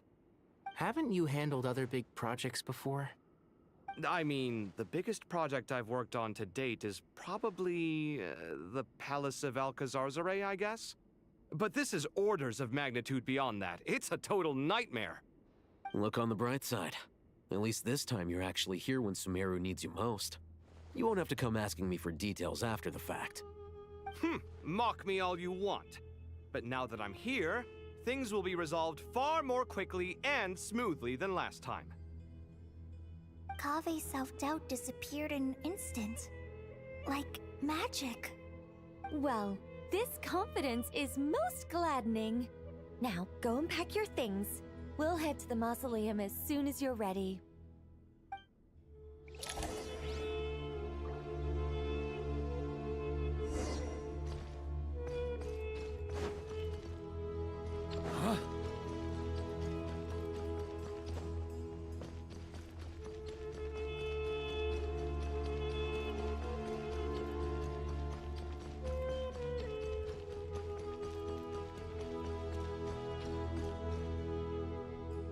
Oh, Miss Nicole. I heard you're a very talented sculptor. Is that true? Oh, I don't know. I wouldn't want to blow my own trumpet. Honestly, even though Kasharawar is best known for its focus on mechanics, plenty of Kasharawar scholars are quite serious about sculpting as a hobby. So if they rate your work, that's enough for us. We just have to take a look. Who's we? Myself and a few other scholars. Kashif, Daneshvar, come take a look. Oh, well, if you insist, I suppose there's no harm in showing you.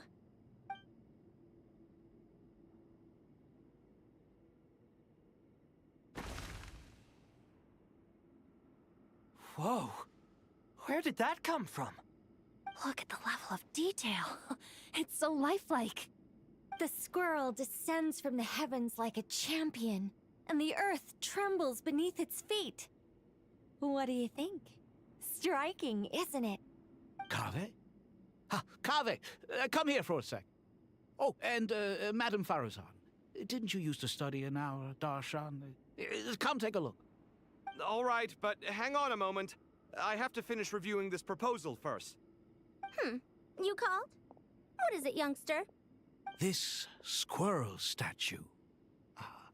Isn't it cute? Oh, a squirrel. I wouldn't say cute per se. The realism is what stands out to me. Were you trying to carve a statue of a hero, young lady? Oh, a hero? I suppose so. Actually, I didn't really have a specific theme in mind. I just started working on it, and this is how it turned out. I see. Well, do you tend to read novels about heroes in your spare time? As a matter of fact, I do quite enjoy those. Everyone loves a good tale of daring do, right? Then perhaps this statue represents the heroic tale you long to see deep down inside. Also on the subject of heroism, I feel that if the subject posed with a finger raised towards the heavens, it would lend a greater gravitas to the overall image. I'm sure some would call it cliché or old-fashioned, but not me. I think it would be a perfect fit. It has a certain classical beauty about it. Kaveh! Sorry, Madame Faruzan, I'm a little busy right now. Don't wait up for me. What a pity. That young man has excellent aesthetic tastes. I was hoping to ask him for his opinion. What a genius idea! Why didn't I think of that? Classical beauty is a great direction to explore. That's it. Once I get back, I'm going to sculpt a heroic squirrel pointing its finger towards the sky. Precisely. A declaration of victory. You understand my vision. Then place the two statues face to face. Yes! That's exactly what I was thinking. It'll be a masterpiece, Miss... I'm sorry. I didn't catch your name. Just call me Nicole. Madame Faruzan? Was it? What? Oh, no. That wouldn't be right. Why ever not? Madam is a state of mind cultivated from within. Anyone may call me Madam if they so desire. My dear Miss Nicole, once we make it through these trying times, should we have the pleasure of meeting again, I shall look forward to seeing your new work. In this day of age, it's rare to find people with an appreciation for classical aesthetics. Meeting you was truly a pleasant surprise. Honestly, I feel the same way. It's been a long time since I met anyone interested in this style of statue. Clearly, they don't call you Madam for nothing. Also, I have to say, you're a very good judge of character. Because when I think about it, I really am someone who likes stories about heroes. That must be why I've quietly kept watch over generation after generation of them. Sorry, keeping watch over heroes? What exactly do you do for a living? Oh, never mind that. Let's not tell Madame Faruzan about Miss Nicole's true identity for now. Good idea. Let's limit the conversation to aesthetics.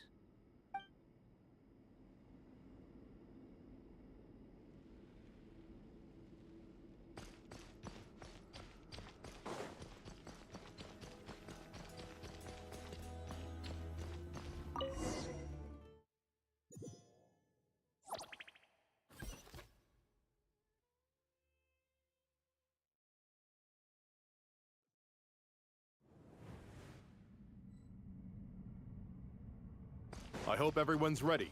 We'll be arriving at our destination very shortly.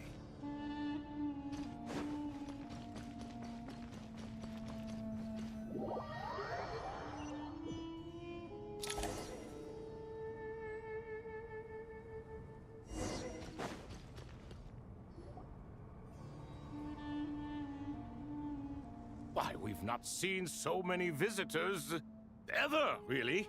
What is this place now, a tourist attraction? Ah, closer inspection reveals many familiar faces. To what do we dusty old fellows owe the honor? Surely you're not just here to chat. You surmise correctly. We are here to carry out a rather enormous project. Ho, enormous, you say? How large, then? Larger than the gaping void in our lives? Why, you've even put a smile on Goatee and Crocco's faces. All this activity is making for quite the special day.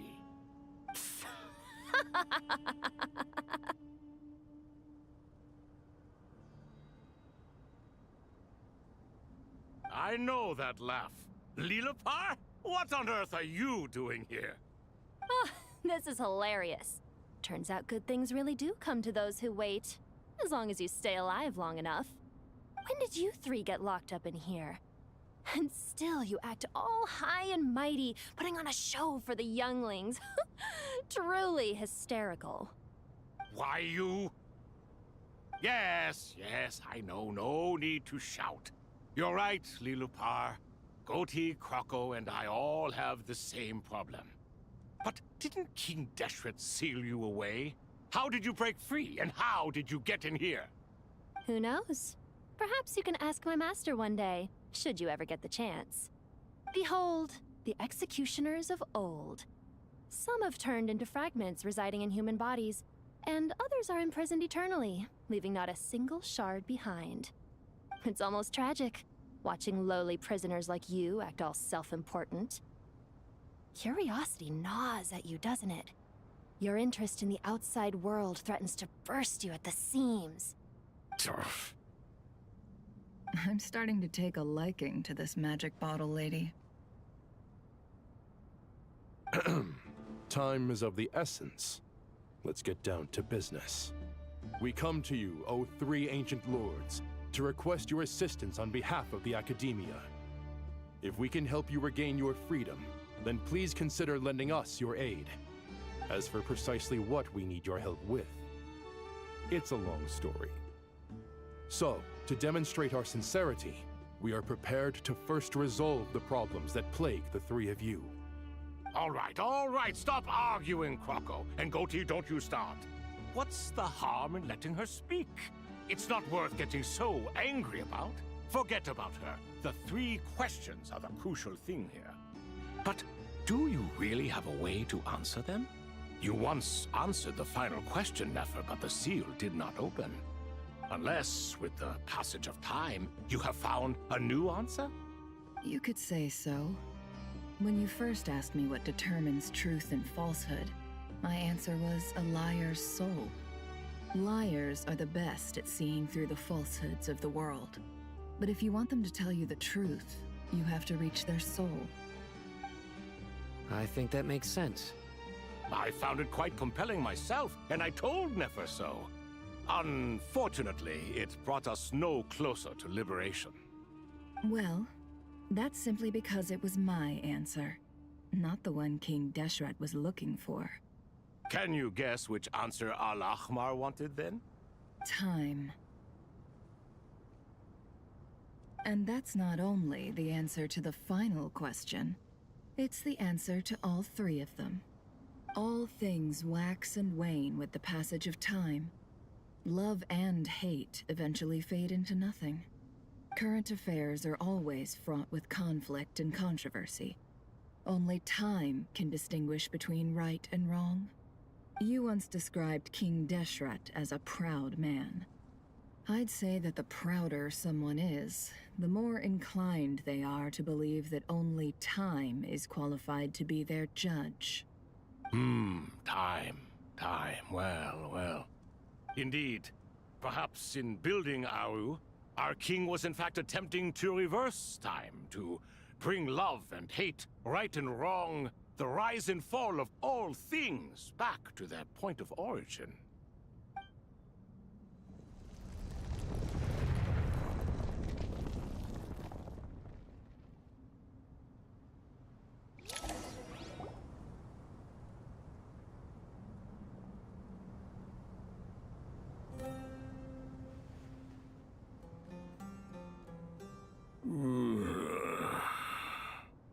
This is the most eventful day I have experienced in a long time.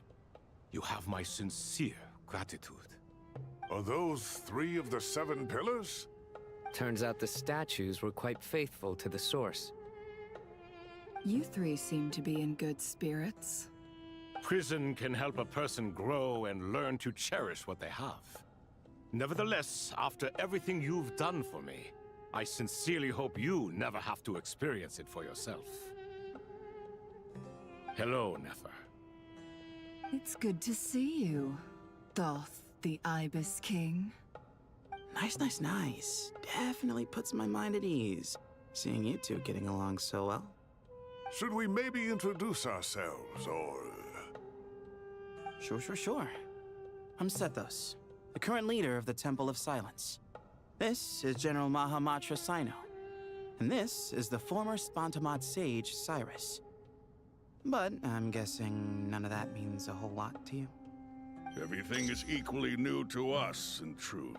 We've been gone from this mortal world for longer than you can imagine. Let's hold off on the introductions for now. We can always ask Nefer about you later. It'll give me something to talk about with my chosen disciple. You're like a helpless parent. Gods and people of yore are not necessarily welcome in today's world. Self-awareness is one of my finest qualities. I thought I ought to share its fruits with you two. Is that so? Well, I think we'll take it in stride, just as we did with the 3 questions. Let's not forget, it was my persistence that won you both your freedom. Fair point. I have to applaud your persistence. And I must praise you for your wisdom. Now, state your wishes, young ones. I'm sorry? Why, your tremendous accomplishments deserve a reward, do they not? You must let us do something for you in return. General Mahamatra, what do you think? I won't beat around the bush. Sumeru is facing a crisis the likes of which have never been seen before. And we need your help. Every calamity throughout the ages has been connected to us in one way or another, whether we were its cause or consequence.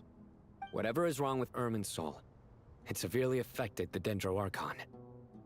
She fell into a coma, and is currently receiving treatment from the Dendro Dragon. The Dendro Dragon? I'm sorry, the Dendro Dragon is helping to heal the Dendro Archon? Not a pep, surely. Not vicious, cruel, a pep who possesses no virtues aside from her basic instincts. Ah, good heavens. I shudder to think what could have caused Lesser Lord Kusanali to suffer such a plight. Still, why would the Dendro Dragon lend you her aid? She has always held nothing but contempt for the Archons. I suppose she and Kusanali must have some history. You can help us make history too. A smooth talker. Well said, lad. Currently, no one can connect to Irminsul. We hope that by opening up Aru and making some modifications to it, we can use its technology to our advantage. Unfortunately, Aru is an imperfect creation. King Deshret never managed to realize his full vision before his death. Much remains to be done if it is to be pitted against Irminsul itself. Besides, I hear your reasons, but to give Aru up over such would be... The archaeological records clearly indicate that although Aru's construction took a long time, it was not beyond human means to achieve. Modern technology should solve the efficiency issues. We have no choice but to go all in on this. This is by no means a threat. But the only reason we helped you escape from Aru was to gain the necessary leverage to negotiate with you. You asked us to state our wishes, and we have. Each one of us here needs your help, as do all the thousands of people living in Sumeru. They need you, and they need Aru. What do we think, my fellow old fogies? Shall we lend our support or not? Since you ask so nicely, naturally. Naturally what? Are you for or against? I simply mean we shall do what comes naturally. You claim that you wish to open Aru. Know you then that the golden slumber created by King Deshret is preserved within? We do. We understand the risks involved. In all likelihood, the mortal world will never again be able to replicate King Deshret's work. Never will there be another chance to come so close to creating a utopia. Knowing this, are you sure of your decision? We our shore. Before people can dream, they must first live. If your minds are made up, very well. We shall summon our erstwhile colleagues to discuss this further.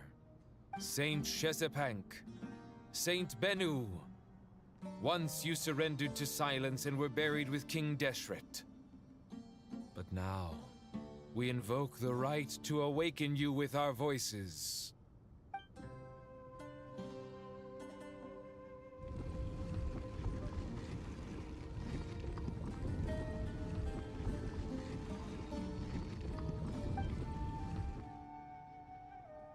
Saint Bennu, responding to your call. 3 kings detected. Initiating autonomous will. Saint Shezbank, responding to your call. 3 kings detected. Initiating autonomous will. Ah, Lord Herreshoff. What a long time it has been. I trust you are keeping well. Then your trust in my well-being has long outlived your physical body. You have always opened with that same phrase, in life, death, and now even beyond. Al-Akmar is long gone. What is the reason for this meeting?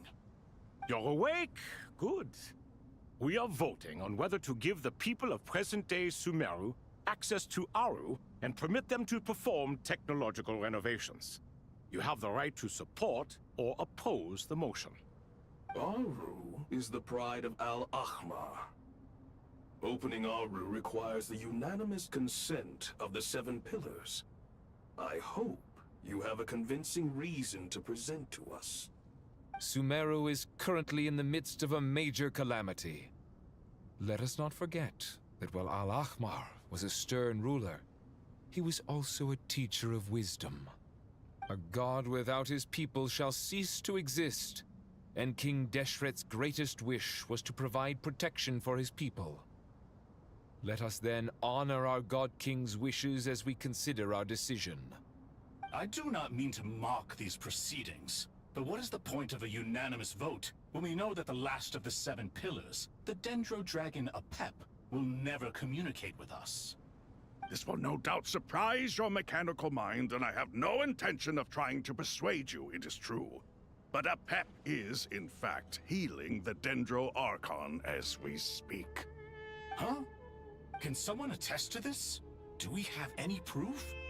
I ask the 3 kings, can any of you vouch for the truth of this claim? Naturally, the Ibis King, Thoth. What? It was Thoth's disciples who revealed the truth to us. We need not debate its veracity. Simply let Thoth bear accountability. That way the rest of us may have a clear conscience. Herreshoff, you diabolical fiend! I awakened our former colleagues for you, supported your opinion, and backed your decision. What sort of fiend would do that? I miss the days when Hermanubis was still around. At times like this, he would offer to take accountability. What are you trying to say? Is my word worth less to you than Hermanubis's? Hypocrite though you are, Lord Thoth, you are humorous in equal measure. How could we bear not to associate with a character such as you? I, Saint Shezpank, approve the Goat King's proposal. Since King Deshret is no more, we shall receive no reprimand for acting beyond our remit. Nevertheless, I sincerely hope that those before us understand the significance of what they intend to do. Remember, the moment that Aru is liberated, the myriad souls residing within the Golden Slumber will return to the ley lines. And once the ley lines flow again, these souls shall in turn be received by Irminsul. To take this step is to bring the perfect afterlife created by our king to a permanent end. We understand that well, and we have decided to proceed regardless. Furthermore, the contemporary human perspective would contend that confining souls in this way is no act of benevolence. The deceased have a right to rest in peace. King Deshret's creation is clearly a place of rest and peace. It is just that many do not see it this way. But no matter. Saint Binu approves. Hermanubis' representative and the Dendro Dragon Apep made their choice ahead of time, while the Goat King, Ibis King, and Crocodile King have also granted permission to liberate Aru.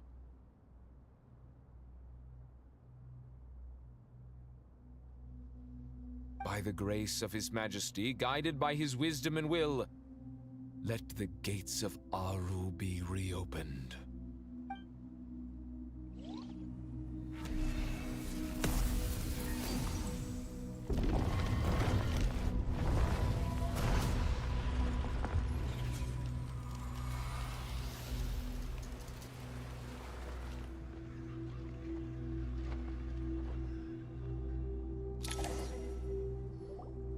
Hey!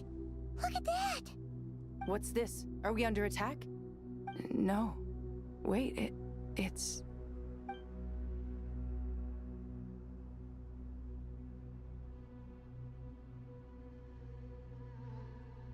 Here you are. Through the sands of time. I see you. Father. Father, is it really you? It's Jet's father, Jibriel! That's right! He entered the Golden Slumber, didn't he? I smell blood and sand on you. You've grown. Strong as a wild beast, and without shedding a tear. You have to leave, don't you? Please, just answer me this. What should I do for you? This meeting is a blessing from the gods. My soul, once imprisoned along with that of Samael, is finally free. I am truly grateful for the chance to see you again. That the dead should meet the living is itself a miracle. One brief, precious moment is enough. Enough to set my heart at ease.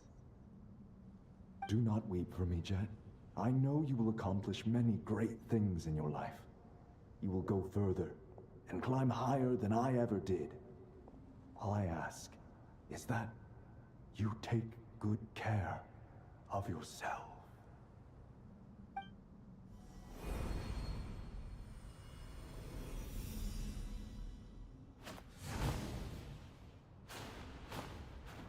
Father!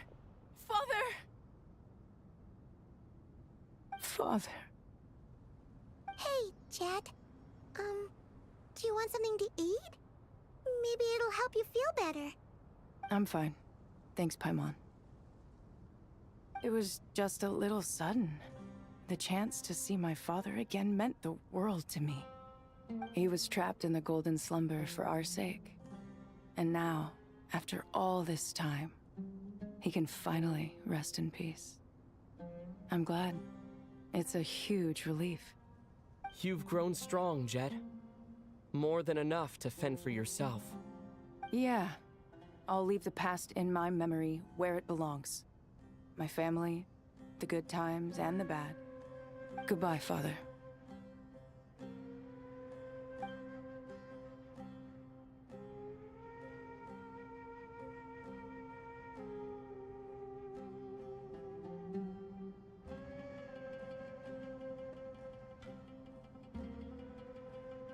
Ah, me, what a touching reunion that was. It seems we did a good deed today.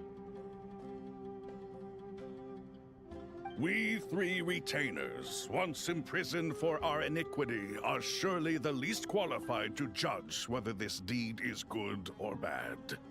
Either way, Aru is open.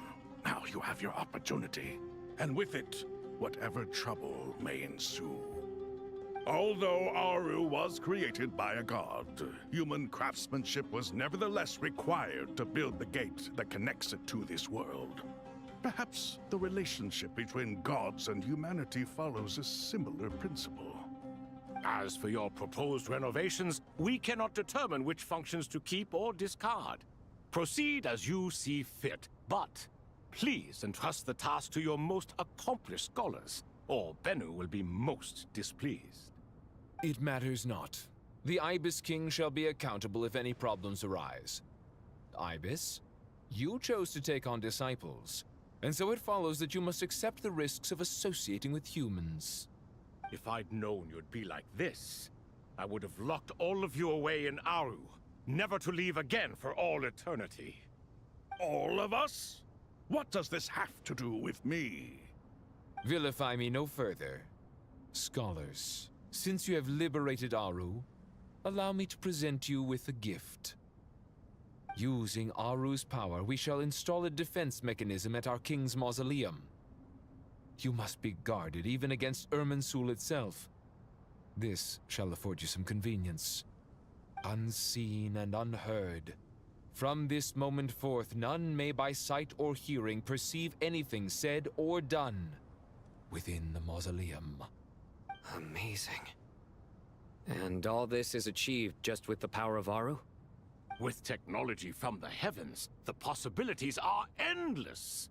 Just because King Deshret did not use it for this purpose does not mean that it cannot be done. So, marvel away. This is the reward you have earned. All right. Well, that resolves the issue of confidentiality. What about the technical side? Do we have the manpower? Why, yes. I've already contacted them. They'll be here soon.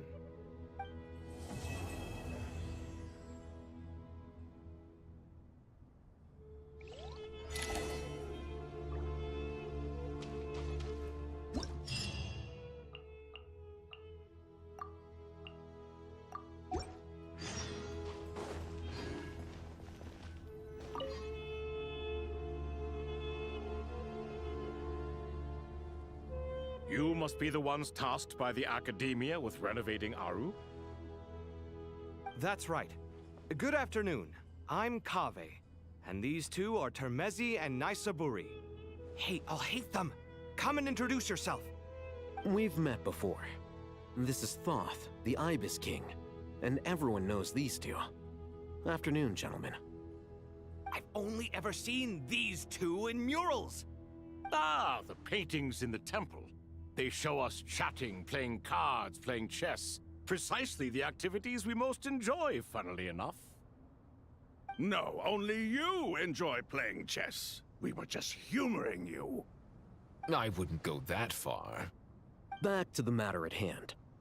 A preliminary assessment by the Academia indicates that this project requires expertise in various disciplines, including the deciphering of ancient texts, mechanical engineering, the restoration of ancient ruins, and elemental theory. The most capable minds in their respective fields are here before you. If there are no objections, we'd like to begin our work. The artisans who built Aru for Al-Ahmar gave their very lives to create this splendid work. Follow their example by giving your utmost devotion to this project. I didn't know that. We'll do our best, of course, but we certainly won't be sacrificing our lives. Such brazen words. Humans these days are a far cry from their ancestors. What little respect you show for King Deshret. No, that's not what he meant. Please, don't mind him. He shares your sentiments, just not your, penchant for hyperbole. Assuming that's what you were going for? I just think it's important to manage expectations. Forgive my lack of courtesy, but we simply can't sacrifice our lives to the gods on completion of the project like people in the legends of old. Here's a first draft of the project proposal for your perusal. Please let us know if you have any requests. Normally, I'd have made it look a lot more visually appealing, but we were really pressed for time on this occasion. I hope you'll forgive me if it's a little rough around the edges. Naturally. If my fellow ministers deem this meager display of respect sufficient, I suppose I can consider agreeing to their proposal. Why are you so preoccupied with the ostentatious displays of respect to Al-Ahmar? We should be trying to make things easy for them. You never know. We might have to rely on these young people to look after us in our old age. Exactly. This is Aru's mainframe.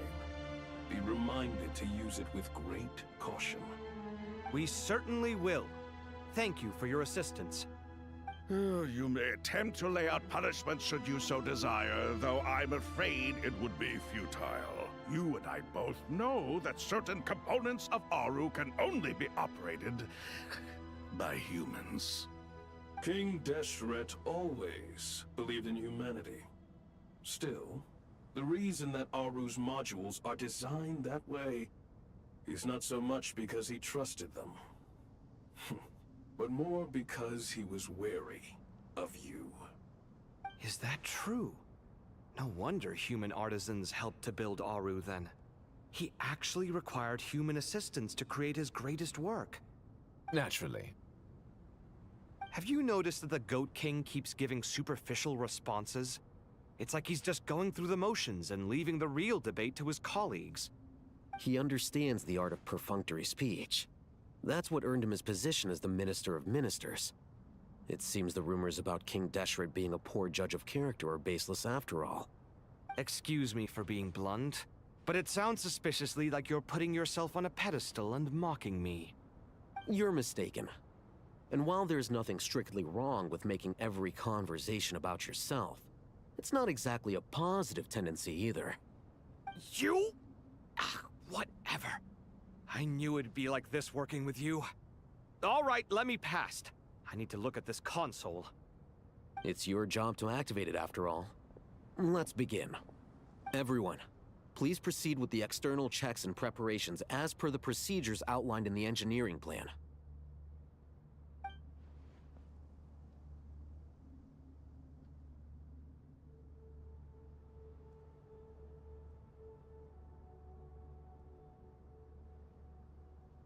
Hello there, youngsters. Whoa, the Ibis King came to life. What do you mean, came to life? I've been alive the whole time. You did say we could start our research, right? Are you having second thoughts now? I've reviewed the proposal. The work you're planning to carry out on this grand device is ambitious in its scope. You have ample confidence in your abilities, I take it? I wouldn't say I'm feeling hugely confident, but given how bad things are, I'd rather at least try something than sit around waiting to die. You are the top scholars of your day. I trust you are aware that there are countless links between Aru and the Akasha? Aru and the Akasha? But I thought the Akasha was the Academia's greatest technological accomplishment, created years ago by the Dendro Archon to help her people access knowledge. And you too? Do you not know either? You've read the instruction manual, right? You tell them. An instruction manual? The Akasha has an instruction manual? The Dendro Archon is a kind and thoughtful god indeed. It used to sit on a shelf in the corner at the House of Dana. Not the most popular read. If the manual is to be believed, Aru was in fact the original inspiration for the Akasha system. What? But there are so few records about Aru anywhere. And practically none of the scientific expeditions into the desert had anything to do with it. Ah, but this is something you could not possibly have known. You may have heard many stories about the desert, but what is the most important aspect of history? Consider this a quiz. Anyone from Vahumana present? I'm from Vahumana.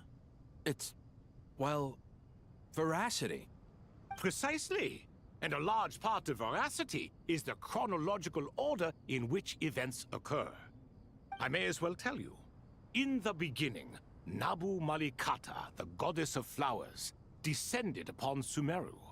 The glory of the heaven was within her. She brought life, oases, and knowledge to this land.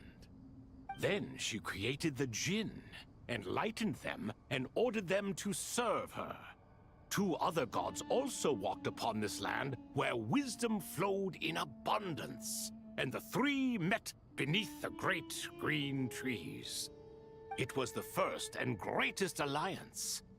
We should speak with reverence of this covenant between the three, which transcended both time and life. For they promised that in Sumeru, wisdom would be shared with all. All the great changes in Sumeru's history began with the goddess of flowers. For King Deshret's sake, she pried into the secrets of Celestia, and for this was burned to ashes by the flames of wrath. So grieved was King Deshret by her passing that he lost all interest in state affairs and devoted himself instead to the knowledge that she had brought back. It was after learning of the technology from that floating island in the sky that he first conceived of Aru. And so, the Akasha was inspired by Aru, while the basis for Aru itself came from Celestia's technology. Well, if the two share a common technological origin, then connecting one system to the other is an entirely feasible idea. Unbelievable. Have you no reverence at all for celestial technology? No, I do, but there's no time for that. The schedule is too tight. Blame it on the deadline. Perhaps you could try coming up with our cutoff dates. You know what it's like having to turn around 5 different drafts in one day? I wouldn't wish it on my worst enemy. Yeah, also, Sir Ibis, King, you don't plan on getting directly involved at all, do you? Yes, well, you strike us more as having come to give a popular science lecture. Or, wait, does this count as more of a first-hand witness statement? Neither. Anyway, this sounds like far too much work for me. Still, if Aru is so powerful, why didn't King Deshret use it for more ambitious ends? Because it was never fully completed. King Deshret had grand plans, but he perished before they could come to fruition. In the beginning, his wish was to create something that could rival the very world itself. The Lord of Flowers sacrificed everything for that ambition. What he desired, she bestowed, and thus was knowledge brought into the world. Her courage and sacrifice had to be honored with the most splendid of monuments, or King Deshret would surely have deemed it a grave injustice.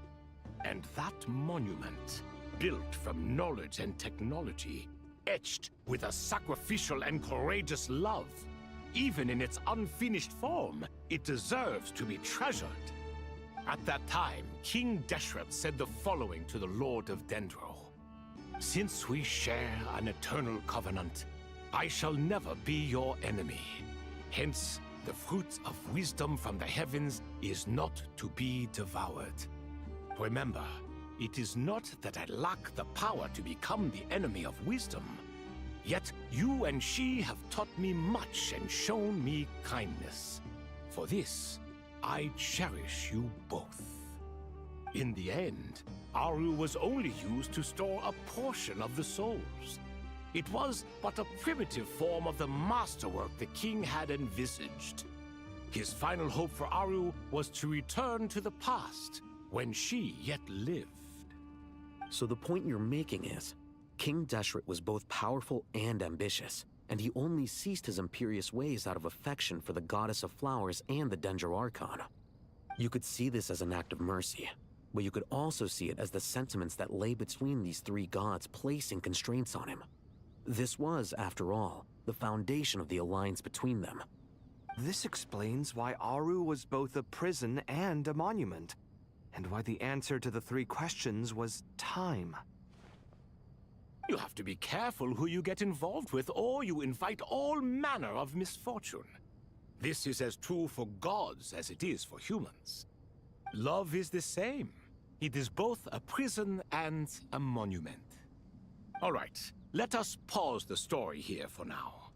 Seeing as you've been so diligent, I'll offer a little help. Who's in charge again? Is it you two? Ah, yes, me and him. Now then, close your eyes. Wisdom hides in the space between the tangible and the intangible. It is to convey the incommunicable through the simplest of mediums. By the power of King Deshret, I shall grant you a glimpse into the unseen secrets that lie at the threshold of existence.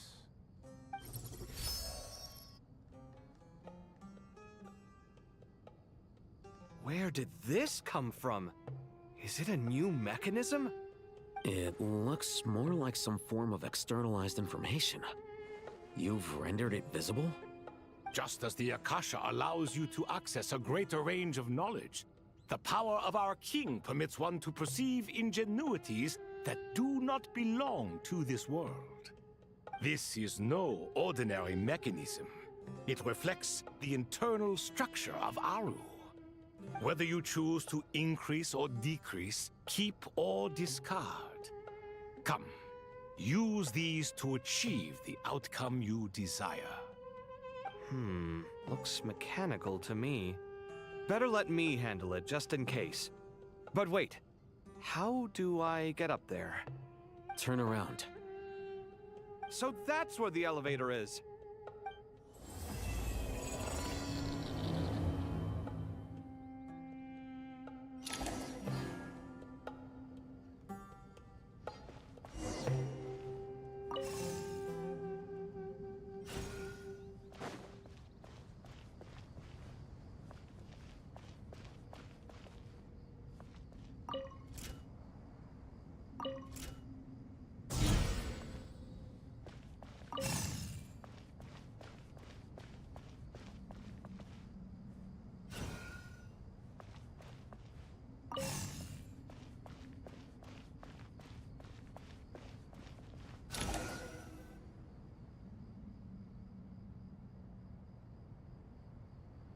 Obelisks were used to record important information in the ancient desert civilization.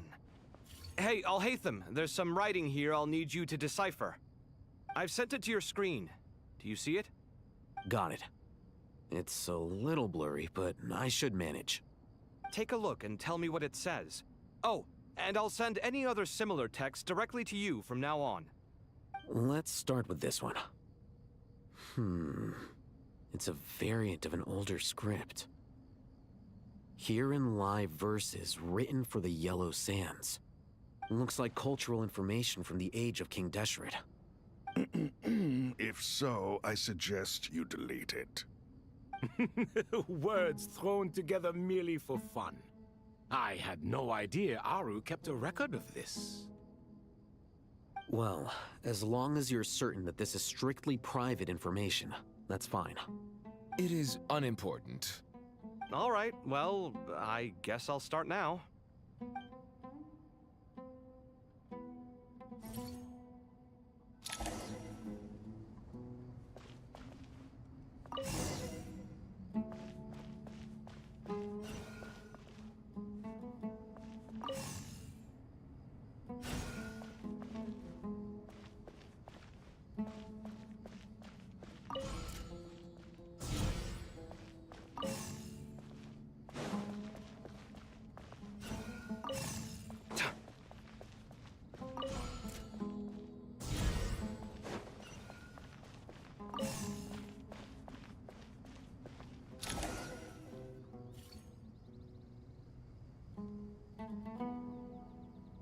Found some more. Sending them over to you now.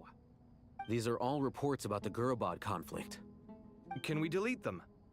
I'd say so. Most of this information has already been archived anyway. What if there are details in there that Vahumana missed?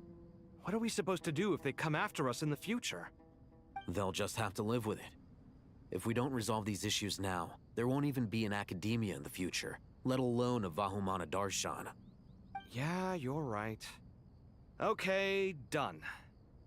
There's some other similar monuments nearby. I'll check them out.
Another monument. Hold on.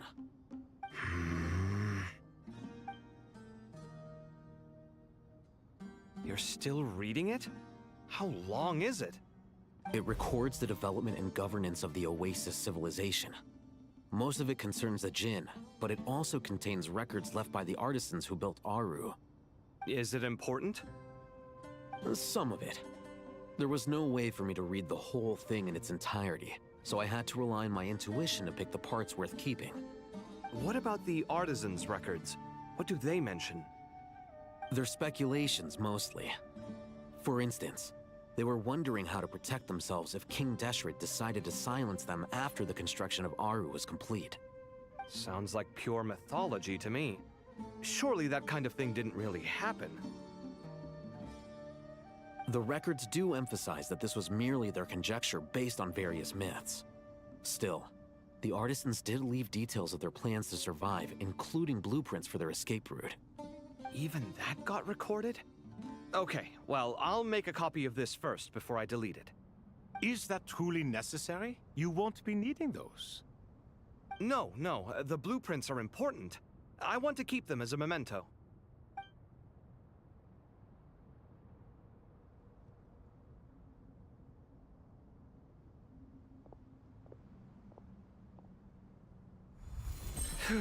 I think that should just about do it. It meets the requirements of the contingency plans, so we should be good. I gotta say, it's the strangest feeling, this cross between reality and the intangible. It's like drifting between life and death, or in and out of a dream, using my own hands to manipulate illusions that are forever out of reach. Chasing dreams in the most literal sense. Definitely a novel experience. What happens if my spirit just floats away? That won't happen. Anyway, I wouldn't celebrate just yet if I were you. There's likely to be a phase 2 of this project. All right. I'd better keep my wits about me then.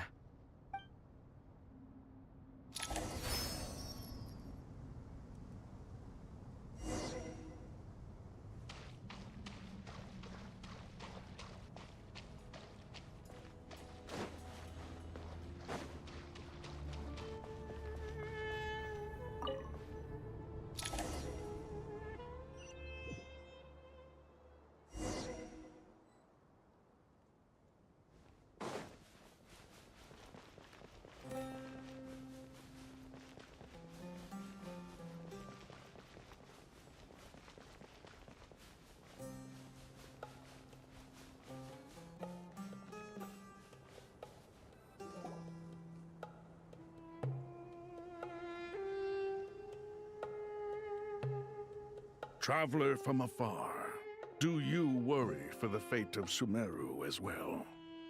Whoa! It's Sobek the Crocodile King! Greetings, Crocodile King. Please be at ease. I'm just here to chat with you about Lesser Lord Kusanali. Sounds like you really care about her. Yes, although to be exact, it is a mixture of both concern and curiosity that I feel. Speaking of Nahida, Paimon was wondering how she's doing. Wait a moment.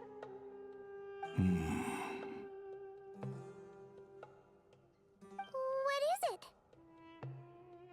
I tried calling out to a pep, but there was no response. This can only mean that she is focusing all her energy on taking care of Lesser Lord Kusanali. All the gods who served King Deshret seemed super surprised to hear that a pep agreed to help Nahida. Guessing she made a bad impression on you or something. Are you aware of the history between her and our king?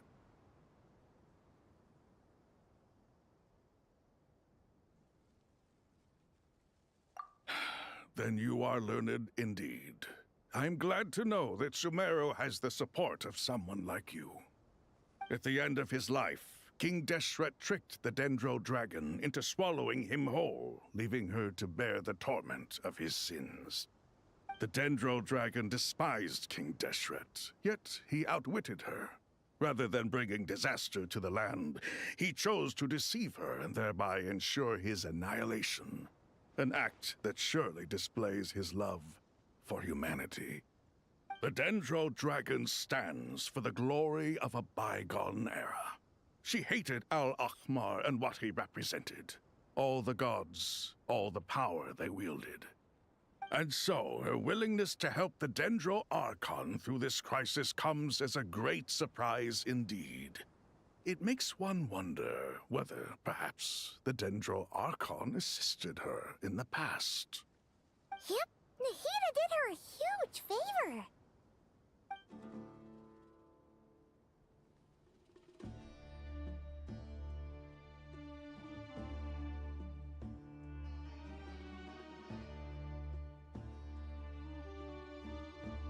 So Lesser Lord Kusanali put an end to the Dendro Dragon's many long years of torment.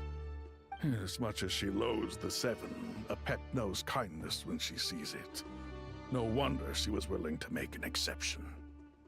Yeah, that's the sense we got from dealing with her too.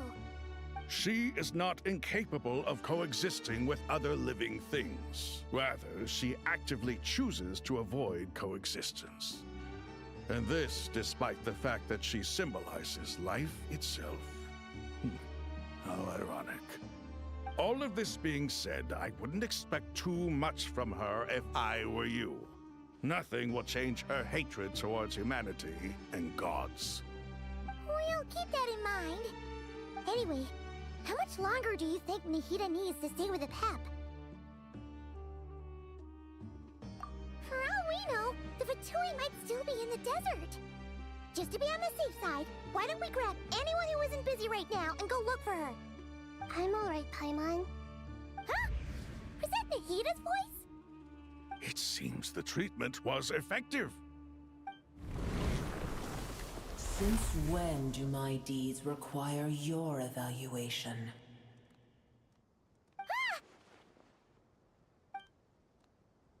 Here will do just fine. I had no intention of taking you any further. One ought not expect greater generosity than they have earned. You always hide your kindness away like an oasis within a sandstorm. Only those who make it through the swirling winds can know just how beautiful that oasis is, and how much hope it brings. You dare appraise my being? No, I'm expressing my gratitude. I want to thank you for sharing your precious life force with me.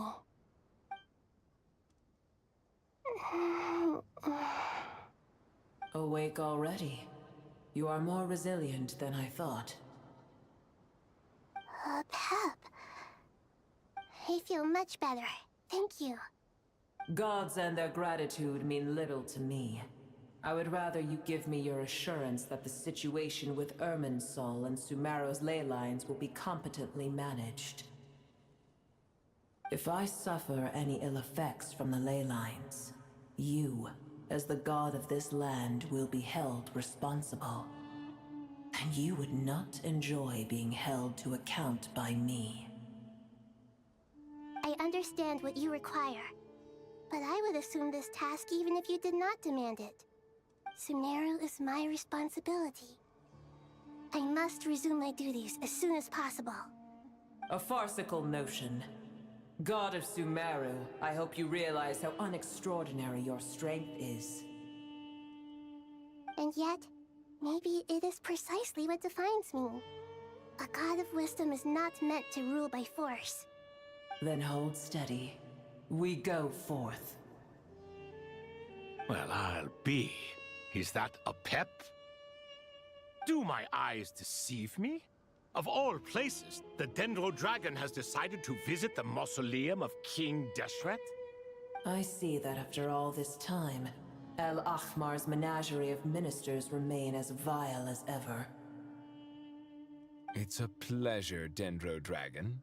Had you arrived but a little sooner, you might have attended a meeting of the Seven Pillars. What a nauseating thought. You are not the first insects I have had the displeasure of dealing with today. A swarm of them tugged on my tail on my way over. Goodness knows what hovels they crawled from. Why do all the creatures of this world remain so lowly after all this time? What did you do with them? I cast them away. What would you have me do? Keep them as trinkets? Boer, this is where we shall part ways. To be clear, I do not wish to see you or anyone else here ever again, unless absolutely necessary. Then I wish you peace as you return to your dwelling place. It matters not to me. Simply refrain from bothering me again.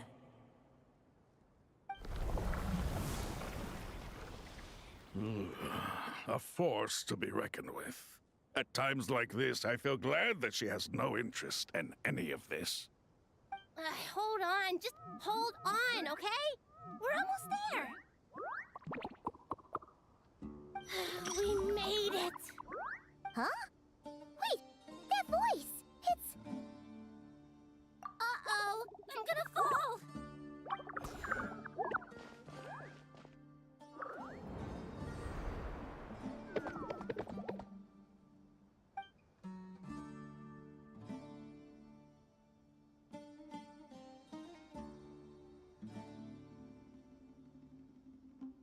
Well, that's a relief. A pair of safe hands indeed. The Dendro Archon's familiars. They are the last thing I expected to see here. Huh? Wait, what are the Aranara doing here? Don't you guys hate the desert? Obviously I was worried about the Dendro Archon. I've been supporting them with my Pari powers the whole way here. Oh, they seem pretty nervous. Is it because there are too many people around? Not just people. It's all these non-human beings, too. It's hard on them. I can't believe you made such a long and dangerous journey just for my sake. I appreciate your support so much. Thank you all. I'll have to ask everyone to wait while I help our new arrival settle in. Once I'm done, I'll gather everyone to discuss our next steps. Traveler, Paimon, shall we find a place for our friends to stay? Awesome! Let's go! Well, first I have some questions.